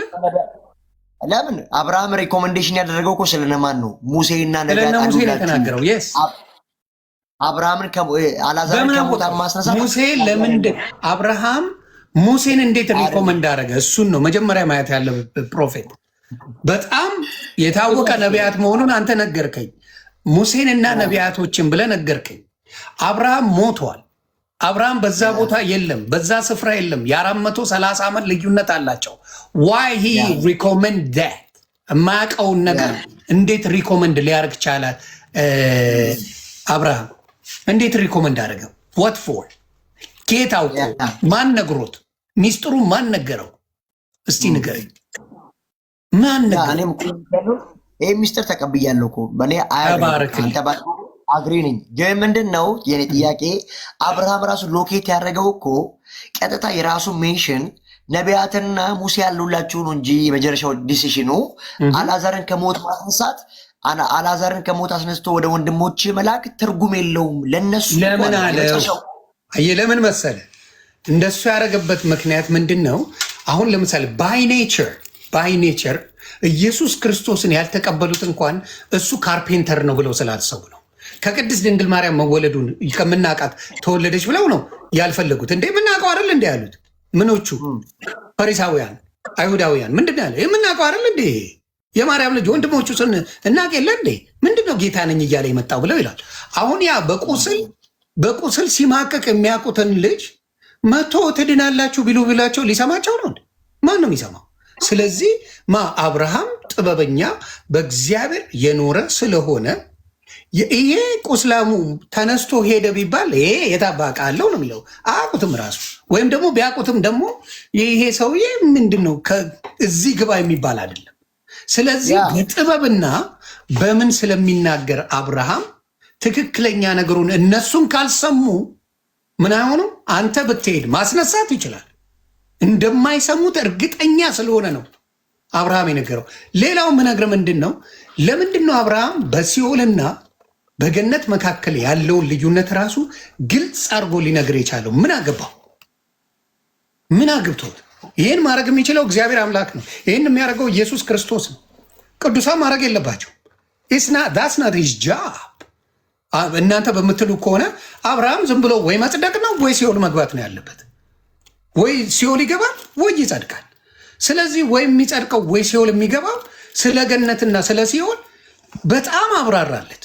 ሂ ኤክስፕሌን ኤቭሪቲንግ ባይ ካብራራለት በኋላ ነው እንደገና እንዴት እንደሚድኑ ወንድሞቹ ራሱ የነገረው። ስለዚህ ይሄንን ስልጣን ማን ሰጠው? ለአብርሃም። ለሞተ ሰው ይሄ ስልጣን እንዴት ሊሰጠው ቻለ?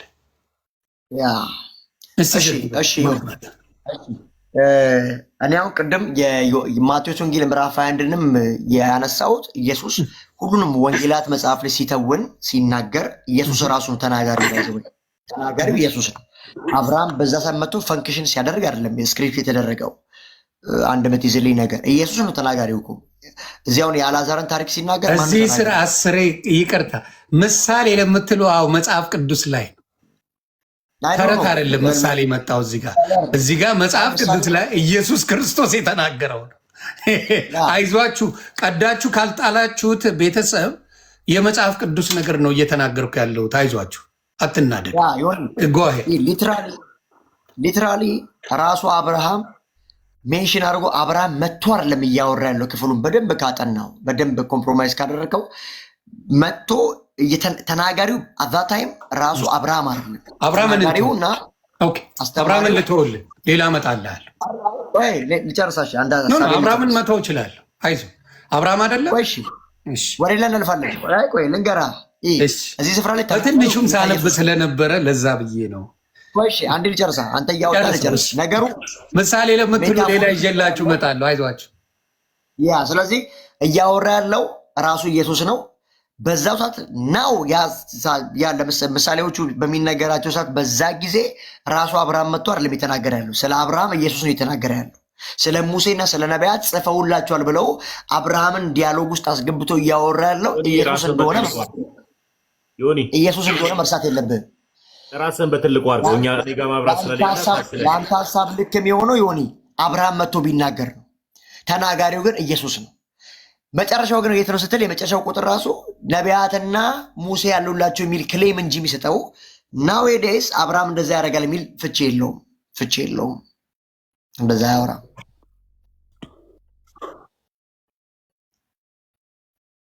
የአንተም ይቅርታና ፕሮፌት ታሙዬ ቃልት ያሰማልን። ከእግዚአብሔር ከአባታችን ከጌታችንም ከኢየሱስ ክርስቶስ ጸጋና ሰላም ከሁላችንም ጋር ይሁን ብያለሁ። ሁላችሁንም ሰላም ብያለሁ ውድ ክርስቲያኖች። ዮኒዬ ፕሮፌት እዚህ ጋር ሰል ነው የሚለው ይቀጥላ አያሳየኝም። እኔ ጋር ተሙዬ በድጋሚ ቃልት ያሰማልን። ብዙ እንትኖችን ስትናገር ነበር፣ ስህተቶችን አክቹዋሊ ፕሮፌት አንዳንድ የተናገርካቸው ነገሮች ይኖራሉ፣ ግን ከነዛ እንጀምራለን። አክቹዋሊ አሁን ግን ዮኒ የጠየቀ ከእውቀት አንጻር ነበር ጥያቄ። ለማወቁም ደግሞ አብርሃም በምን አወቀ ነበረ ጥያቄ የነበረው፣ ከእውቀት አንጻር ነው። የዮኒም ደግሞ የሉቃስ ወንጌል ምዕራፍ 16 ነው ያመጣልህ ከእውቀት አንጻር ነው። እሱን አምናሃል። በጣም ጥሩ ነው፣ በጎ ነው። ቅድም ግን ምን ስትል ነበረ? ተናጋሪው ኢየሱስ እንጂ አብርሃም እኮ። ግን ችግር የለም። እችን ልጨርስና እንደ ምሳሌ ብሎ ስላለ ሌላ ጥቅስ ስላለኝ ነው። ተባረክል። እንደ ምሳሌ ነው ያልከኝ አይደለ? አሁን ደግሞ ሌሎች ያመጣልሃለሁ። ዮሐንስ ራእይ ምዕራፍ 6 ከቁጥር 9 ጀምሮ እናነበዋለን። ዮሐንስ ራእይ። ይሄ ደግሞ ራእይ ነው እንዳትለኝ እሺ። ቤተሰብ ታብታብ ኮፒ ሊንክ እያደረጋችሁ ፕሊዝ። መማማር ነው ያዝነው። በጣም የተመቸኝ ሰው ነው ጌታ ኢየሱስ ምስክሬ። በጣም ደስ የሚል እርጋታ ያለው በፍቅር ያለ መልካም ሰው ስላገኘው በጣም ደስ ብሎኛል። እግዚአብሔር ይባርክ። ስለዚህ የዮሐንስ ራእይ ምዕራፍ 6 ቁጥር 9 ላይ ምን ይላል? አምስተኛውን ማህተም በፈታ ጊዜ ስለ እግዚአብሔር ቃልና ስለጠበቁት ምክር የታረዱት የሰዎች ነፍሳት ከመሰዊያ በታች አየሁ። ከመሰዊያ በታች አየሁ። በታላቅ ድምፅም እየጮሁ ቅዱስና እውነተኛ ጌታ ሆይ እስከ መቼ ድረስ አትፈርድም? ደማችንንስ በምድር በሚኖሩ ላይ እስከ መቼ አትቀበልም አሉ። የእኔ ጥያቄ ምንድን ነው? አንድ ሰው ከሞተ በኋላ እንግዲህ ገነት ነው ያሉት እነሱ። እንግዲህ በገነት ሳይሆን ይቅርታ፣ በመጽናኛ ቦታ ነው ያሉት እነዚህ ሰዎች። በመጽናኛ ቦታ ያሉ ሰዎች ምን ያደርግላቸዋል? በስጋ ገብተዋል። ስጋቸው ሳይሆን ነፍሳቸው ጽድት ባለ ቦታ ነው ያለችው። ጽድት ባለ ቦታ ያለ ሰው ስለመታረዳቸው ስለ ስጋቸው ለምን ተቆጭተው እግዚአብሔር አምላክን ጠየቁት? ለምን አትፈርድም ብለው እግዚአብሔር ምን አጨናነቁት? የመጡት ጌታ ጋር ለምሳሌ ጴጥሮስን ብናይ ገብተዋል። ተዘግዝቀው የተሰቀሉ፣ በድንጋይ የተወገሩ፣ በመጋዝ የተተረተሩ ናቸው። ስለ ስጋቸውም ይጠይቃሉ ማለት ነው። በስጋስ ስለ አሟሟታቸው እግዚአብሔር አምላክን ፍርድ እንደሚጠይቁ የሚናገር ነው እዚህ ጋር። ፕሮፌትዬ አንተ እንዴት ነው የምታየውን ነገር እስቲ ንገረኝ። እስቲ እንዴት ነው የምታየው?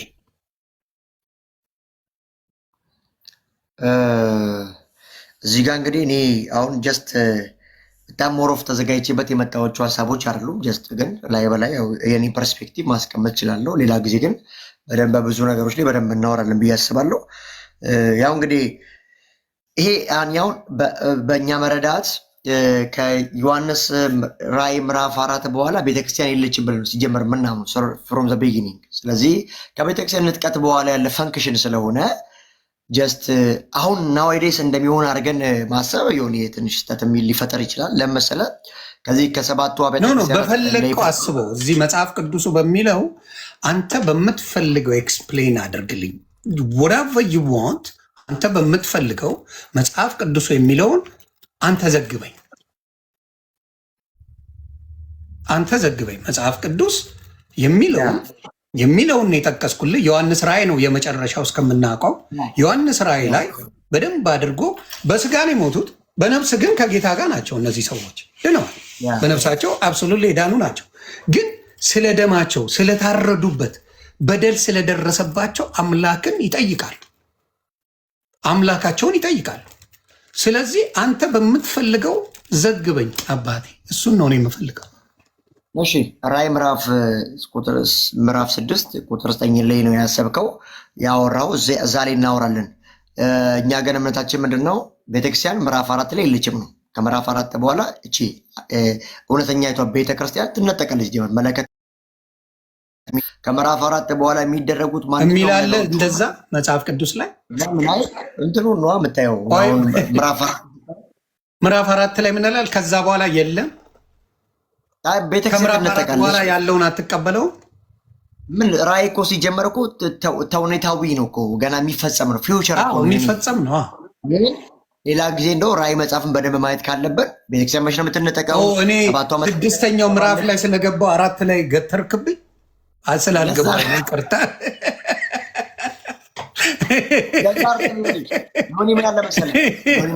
ስለዚህ ገብተዋል ያለው አሁን ለምሳሌ 12 ላይ ቆመ ብትለይ ወይ 10 ላይ ቆመ ብትለይ ምናልባት በትንሹ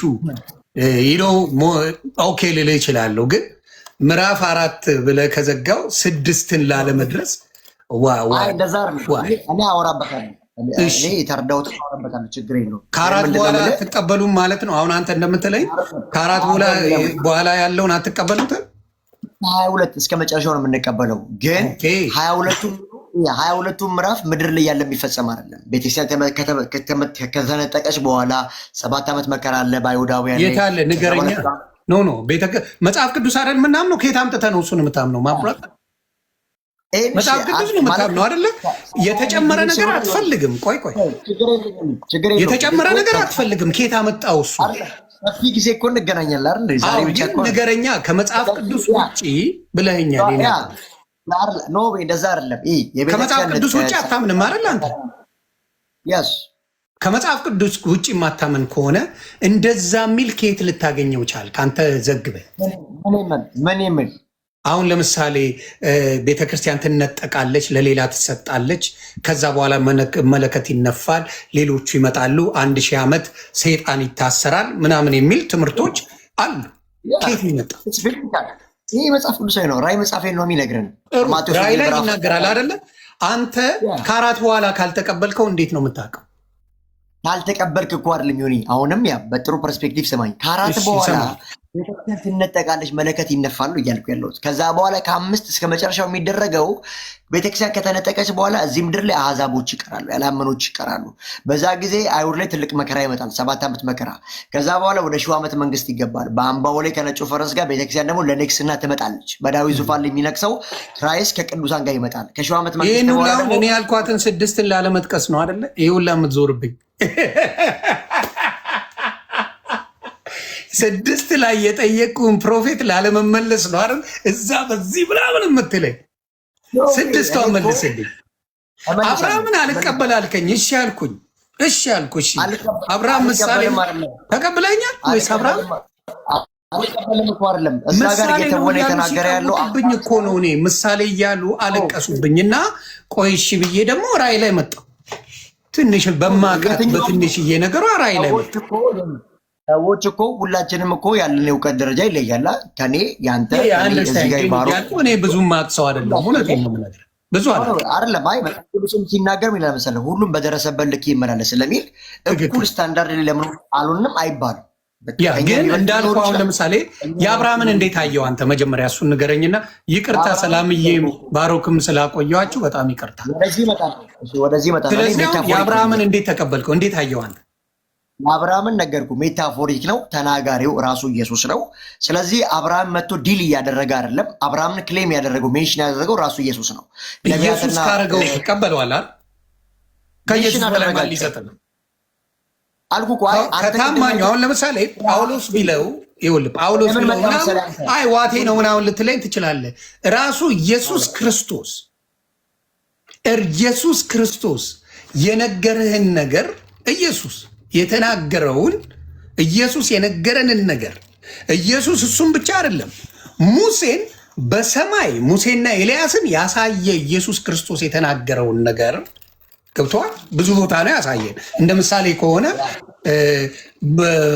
ሙሴንና ኤልያስንም አሳይተዋል፣ በሰማይ ከፍቶ አሳይተዋል። ከዛ በኋላ ተጋርዶ እግዚአብሔር አምላክ እንዲያውም የምወደው ልጄ እሱ ነው እርሱን ስሙት ብሎ ተናግሯል እዛ ተራራ ላይ። አሁንም ምል ነገር ምንድን ነው? እዚህ ጋር ኢየሱስ ክርስቶስ ተናግሯል። አብርሃምን ስለ አብርሃም ታሪክ ነግሯል። አብርሃም ያለበትን ሀብታሙ ያለበትን እንዲሁም አላዛር ያለበትን ተናግሯል ኢየሱስ ክርስቶስ። ስለዚህ ይሄ ምሳሌ ሳይሆን እውነተኛ የሆነውን እየሆነ ያለውን ነው የሚናገረው። እየሆነ ያለውን ነው። አብርሃም ማየት እንደሚችል ሙሴን፣ ነቢያቶችን ማየት እንደሚችል የእግዚአብሔር የሆኑትን አይቶ እንዲሁም ይሄኛውን ቢነሳ እንኳን ያለው እንኳን ብሎ ነው ያለው። ቢነሳ እንኳን አያምኑትም። ከሞቱት አንዱ ቢነሳ እንኳን አያምኑ። ማስነሳት እንደሚችሉ ደግሞ ኤልሳንም አሳይቻለሁ። የኤልሳ ሬሳ ሌላ ሬሳ በነካው ጊዜ ብድግ ብሎ ተነስቷል።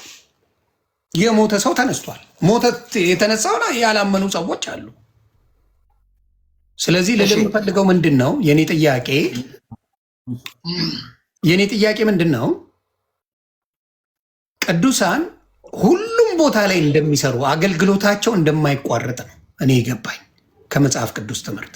አገልግሎታቸው በስጋ ብቻ የሚቀር አይደለም። በስጋ ብቻ የሚወሰን ሳይሆን ከስጋ ተለይተውም በመጽናኛ ቦታም እያሉ እንዲሁም ደግሞ መፍረድ እንደሚችሉ ማቴዎስ ወንጌል ምዕራፍ 19 ላይ እንደሚናገር ነው እዚህ ጋር ያለው። ስለዚህ አንተ ደግሞ የምትለኝን በሁለቱ በሰጠው ነገር ላይ በሁለቱ ብቻ ላይ ኤክስፕሌን አድርግልኝ አንተ በምትፈልገው። ተባረክልኝ። ኦኬ በዚህ አጋጣሚ ዮኒ ጀስት አንተው ዞሮ ዞሮ ወደ ምልጃም ነው ነገሩ የምታመጣው ነው። ስለ ምልጃም ነካ ነካ አድርገን እናልፋለን። የአምስት አይነት ምልጃዎች አሉ ብዬ አምናለሁ። እሱን እነግርሃለሁ። አብርሃምን ካልከኝ አብርሃምን ቅድም ሜታፎሪክ ነው ተምሳሌታዊ ነው ብያለሁ። ተናጋሪው ኢየሱስ ነው። ኢቭን ኢፍ የመጨረሻው የሉቃስ ወንጌል ምዕራፍ 16 መጨረሻ አልዓዛርን አልከውም ነው። የዚህ የሀብታሙ ሰውዬ መሻት ምንድን ነው? እሱ እኮ ጠፍቷል፣ እሱ እኮ ሞቷል። ግንስ ለወንድሞቼ አልዓዛርን ላክልኝና ይህን ነገር ይንገራቸው እንደኔ እንዳይጠፉ እኔ በህይወት እያለሁ አጥፍቻለሁ የሚል ነው። እና ደግሞ ይህን ሲል እንኳን አብርሃም ምን አለው? አልዓዛር አይሄድም፣ የሞተው አልዓዛር እንኳን ቢነሳ አይሰሙም፣ ሙሴና ነቢያትን መስማት ያለባቸው ብለው ስለ እነሱ መጽሐፍ ነው ሪፍሌክት እያደረገ ያለው እንጂ ጀስት አብርሃም ተነስቶ ወይ ደግሞ የሞቱ ሰዎች ምናምን የሚል ክሌም የለውም። ሲጀመር መጽሐፉ ነው ዲሲዥን እያደረገ ያለው። ነቢያትን አንብቡ ደግሞ ሙሴን አንብቡ፣ ያ ወደ መዳን ያደርሳችኋል የሚል ክሌም ነው ያለው። ሌላ አይደለም። ወደ ራእይ እንምጣ። እሱ ጋር ነው ጥያቄ፣ እዛ ጋር እንዳትዘለልብኝ ነው። አብርሃም ሙሴ መኖሩን በምን አወቀ ነው? ወደዚህ ነው እዛ ጋር የተናገረ ያለው እኮ ክራይስት ነው። አብርሃም እኮ ተናጋሪው እያልኩ። ስለዚህ ኢየሱስ ኢየሱስ የሁሉ ነገራችን መጀመሪያ መፈጸሚያም ነው። ስለዚህ ኢየሱስ የነገረኝን ነገር ምንም ነገር አምናለሁ፣ እኔ አምናለሁ። ኢየሱስ የነገረኝም በሙሉ ስለማመን አብርሃም ሙሴ መኖሩ እንዴት አወቀ? እሱን እንድትነግረኝ ነው። ኢየሱስ ተናግሯል። ኢየሱስ አብርሃምን አድኖታል። አሁን እኮ ጥያቄ ልክ የማይመጣው እንዴት እንደው ታውቃለህ? አብርሃም እንዴት አወቀ አትልማ። ተናጋሪው ኢየሱስ ነው። ስለ አብርሃምም ስለ ሙሴ የሚያወራው ኢየሱስ እንጂ አብርሃም እየጠየቅኩ ያለው አብርሃም ሙሴን እንዴት አወቀ ነው። ኢየሱስ አብርሃም እንዴት አወቀ አልጠየቁም። ኢየሱስማ ፈጣሪያችን ነው። እየተናገረ ያለው አብርሃም ቢሆን ጥያቄ ልክ ነበረ። እየተናገረ ያለው ኢየሱስ ስለሆነ ግን አብርሃምንም የጠቀሰው ኢየሱስ ነው፣ ነቢያትንም ሙሴንም የጠቀሰው ኢየሱስ ስለሆነ ኢየሱስ ጠቀሳቸው አይደለ? ጠቅሶ ግን ምንድን ነው ያለው? አብርሃም ነው የተናገረው። እዛ ቦታ ላይ እኮ ኢየሱስ አይደለም፣ አብርሃም ነው የተናገረው። ኢየሱስ ነው። ይህንማ እንዴት አብርሃም አልተናገረም? በተአምር ተናጋሪው ማን ነው? ኢየሱስ ነው። ለደቀ መዛሙርቶቹ ሲናገር የነበረው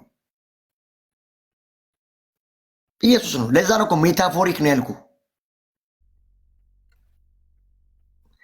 አብርሃምም ሜንሽን የሚያደርገው ራሱ ኢየሱስ ነው። ነቢያትም ሜንሽን የሚያደርገው ራሱ ኢየሱስ ነው። ይቅርታ። ግን እንዳልኩ አሁንም የምናገረው ምንድን ነው?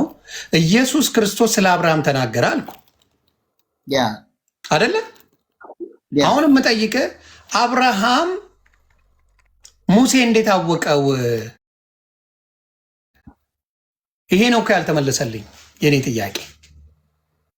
አሁን እኮ እኔም እኮ እያልኩ ነው። አብርሃም ተናጋሪ ቢሆን ኖሮ እንዴት አወቀው እንላለን። አሁን ተናጋሪው የዘገበው ነው እንጂ ማድረግ አንችልም።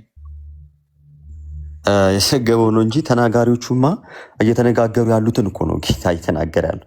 መጽሐፉ በግልጽ እንደሚያሳየው እየተነጋገሩት። ለምን እርሱም እየጮኸ ማን አየው?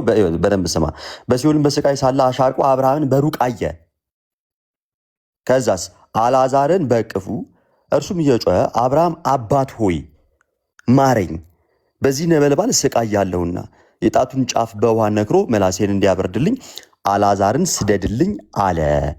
አሁን ይህንን ነገር እየዘገበው ያለው እኮ የሆነውን ፕራክቲካሊ እየሆነ ያለውን ነገር ነው እየተናገረ ያለው እንጂ ጀስት ዝም ብሎ ከራሱ እንትን ብሎት አይደለም የመጣው። መጽሐፍ ቅዱስ ላይ በግልጽና በግልጥ የተቀመጠ ነገር ነው። አሁን ይህን ደግሞ እየጠየቅ ያለው የሆኒ ከእውቀት አንጻር ነው። አንተ እንዴት ያውቃሉ አልክ።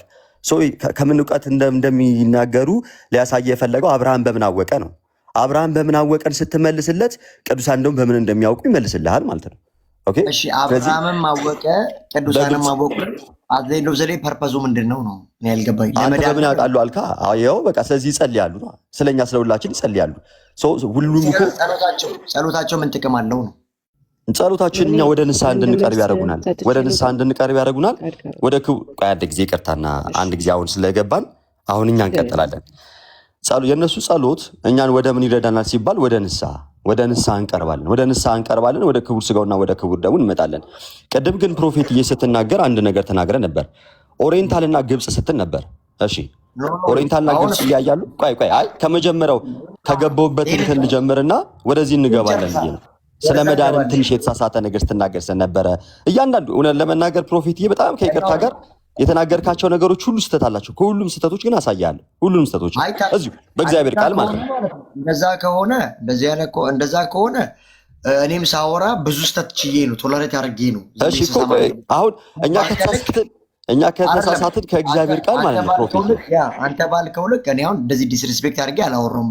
አላረኩም። እኔ ዲስሪስፔክት አላረገም። ከዚህ በፊት አውርተን የምናውቃለን አይደለ ፕሮፌት?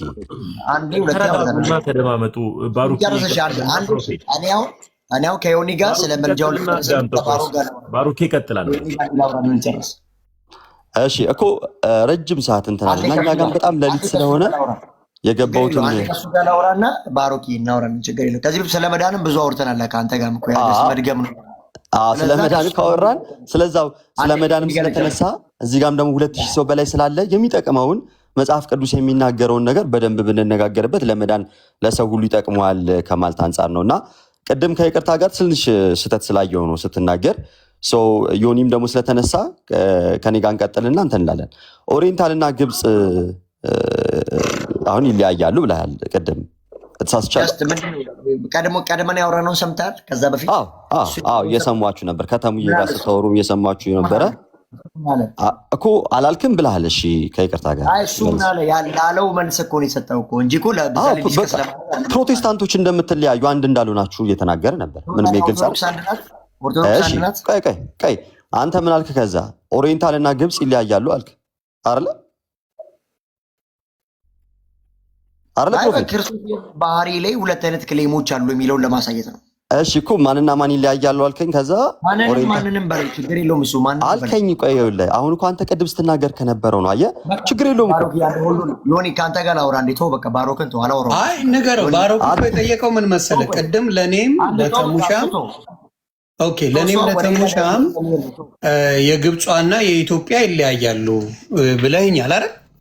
ምንም የግሪኳ ወይ ከኢትዮጵያ ወይ ግብጿ ከኢትዮጵያ ጋር ዲፍረንስ አላቸው በክርስቶሎጂ። ለምንድን ነው አንድ ባህሪ ሁለት ባህሪ? ቆይ ተሙ አንዴ ቆይ ተሙ ፕሊዝ አንድ ያልሆነውን አንድ እንሆናለን። ይሄ እኮ ከባድ ነው። እሺ አንዴ እንጨርሳሽ ዮኒ ከአንተ ጋር እኮ በጣም ወደ 3 ሰዓት ተቀምጫለሁ። ኢትዮጵያ ነው የምኖረው። እሱም ባሮክም ኢትዮጵያ ስለሆነ ብዬ ነው። ሌሎቻችሁ 3 ቨርስ 1 የምትሉኝ እኔ በጌታ ነኝ። በጌታ ነኝ። እኔ መማር የምፈልግ በጌታ የሆንኩ ሰው ነኝ። ትምህርት እየተማርኩ ኦርቶዶክስ ነኝ አላልኩኝ። ቤት ነው የምትመጡት። ቤት እያደረጋችሁ ነው 3 ለ1 ምናምን የምትሉ ጥያቄ መጠየቅ ያስደነግጣችኋል። ሌላ የሚጠይቃችሁ የለም። ዝም ብሎ የሚቀበል እንጂ የሚጠይቃችሁ የለም። this is the biggest problem። ከስር የምትናደዱት የሚጠይቅ የለም። ዝም ብሎ ጌታ ያድናል ትባላለህ፣ ትገባለህ። ሌላ ታሪክ የለውም። የሚጠይቅ የለም። እኔ እጠይቃለሁ። በቃ ስለ ምልጃ እኔ ግን የራሴን ፐርስፔክቲቭ ለእኔ 5 አይነት ምልጃ አለ ብዬ አምናለሁ። ግን ከዛ በፊት የእንትኖችን አሁን ለምሳሌ የቅድሙን ዮሐንስ ራእይን እሺ ምሳሌን በል እሺ ልስማማ። ያንተ ልቀበለው። ያንተን የኢየሱስ ክርስቶስ ምሳሌ ነው አልከኝ። እሺ ብዬ ተቀበልኩ። ዮሐንስ ራእይን 6ን ሳወጣ ከ4 ጀምሮ አልቀበለውም አይነት ነገር ነው የሰማሁት። ጀነራል ኖሌጅ አውራን እንጂ እኔ እኮ እናገራለሁ ብያለሁ። አልናገርም። እሺ ንገረኝ እስቲ 6ን አንብብልኝ አንተ ራሱ ከ9 ጀምረና መልስ ስጥበት። ዮሐንስ ያየው በሬቨሌሽን ስለሞቱ ሰማዕታት ነው ያየው ምዕራፍ 6 ቁጥር 9። ከዛ በኋላ ግን እስከመጣው ማትበቀል የሚል ክሌም አለው እዛ። የኔ ጥያቄ ደግሞ ምንድነው መሰለ፣ እነዚህ ሰዎች ስጋቸው ምን ያስፈልገዋል? ስጋ ሞተዋል፣ በነፍስ ነው ያሉት አይደለ? ሞተዋል፣ ታርደው ሞተናል። ስለ ሞቱ ነፍስ ነው የሚጠይቁት። የሞቱ ናቸው አይደለ? የሞቱ ነፍሳት ምን ያደርግላቸው እንጂ በቀል አይደለም። ፍርድ ነው የሚፈልጉት። ፍርድ ደግሞ ምንድነው? ቴክኒካሊ ያረዱት ሰዎችን ፍርድ ምን አይነት ፍርድ ነው? ወደ ሲኦል እንዲገቡ ነው ጥያቄው አይደል? ፍርድ ማለት እነዛ ቴክኒካሊ ወደ ሲኦል እንዲገቡ፣ እነዚህን ያለበደላቸው ያረዱ ሰዎች ፍርዳቸው ሲኦል እንዲቃጠሉ ነው። ስለዚህ ይሄን እግዚአብሔርን ከጠየቁት ስጋቸው ምን አድርጎላቸው ነው ፍርድ የሚጠይቁት እነዚህ ሰዎች? ዋይ they ask? ይሄን የኔ ጥያቄ ዋይ። አሁን አንተ ፍርዱ የግል በቀል አለባቸው ብለህ ካሰብክ እንደዛ አይደለም የሚፈታው። እነዚህ ሰዎች የግል በቀል አላልኩም። እያልኩ ያለው የግል አይደለም። እነዚህ ሰዎች ታርደዋል። ጥያቄን አንድ ታርደዋሉ እነዚህ ሰዎች አንብብላቸው።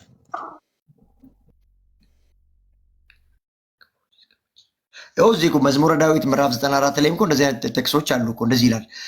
ክፉዎች እስከ መቼ የራእይን እንጨርስና ወደ ዳዊት እንሄዳለን። እሺ ሊድ 6:9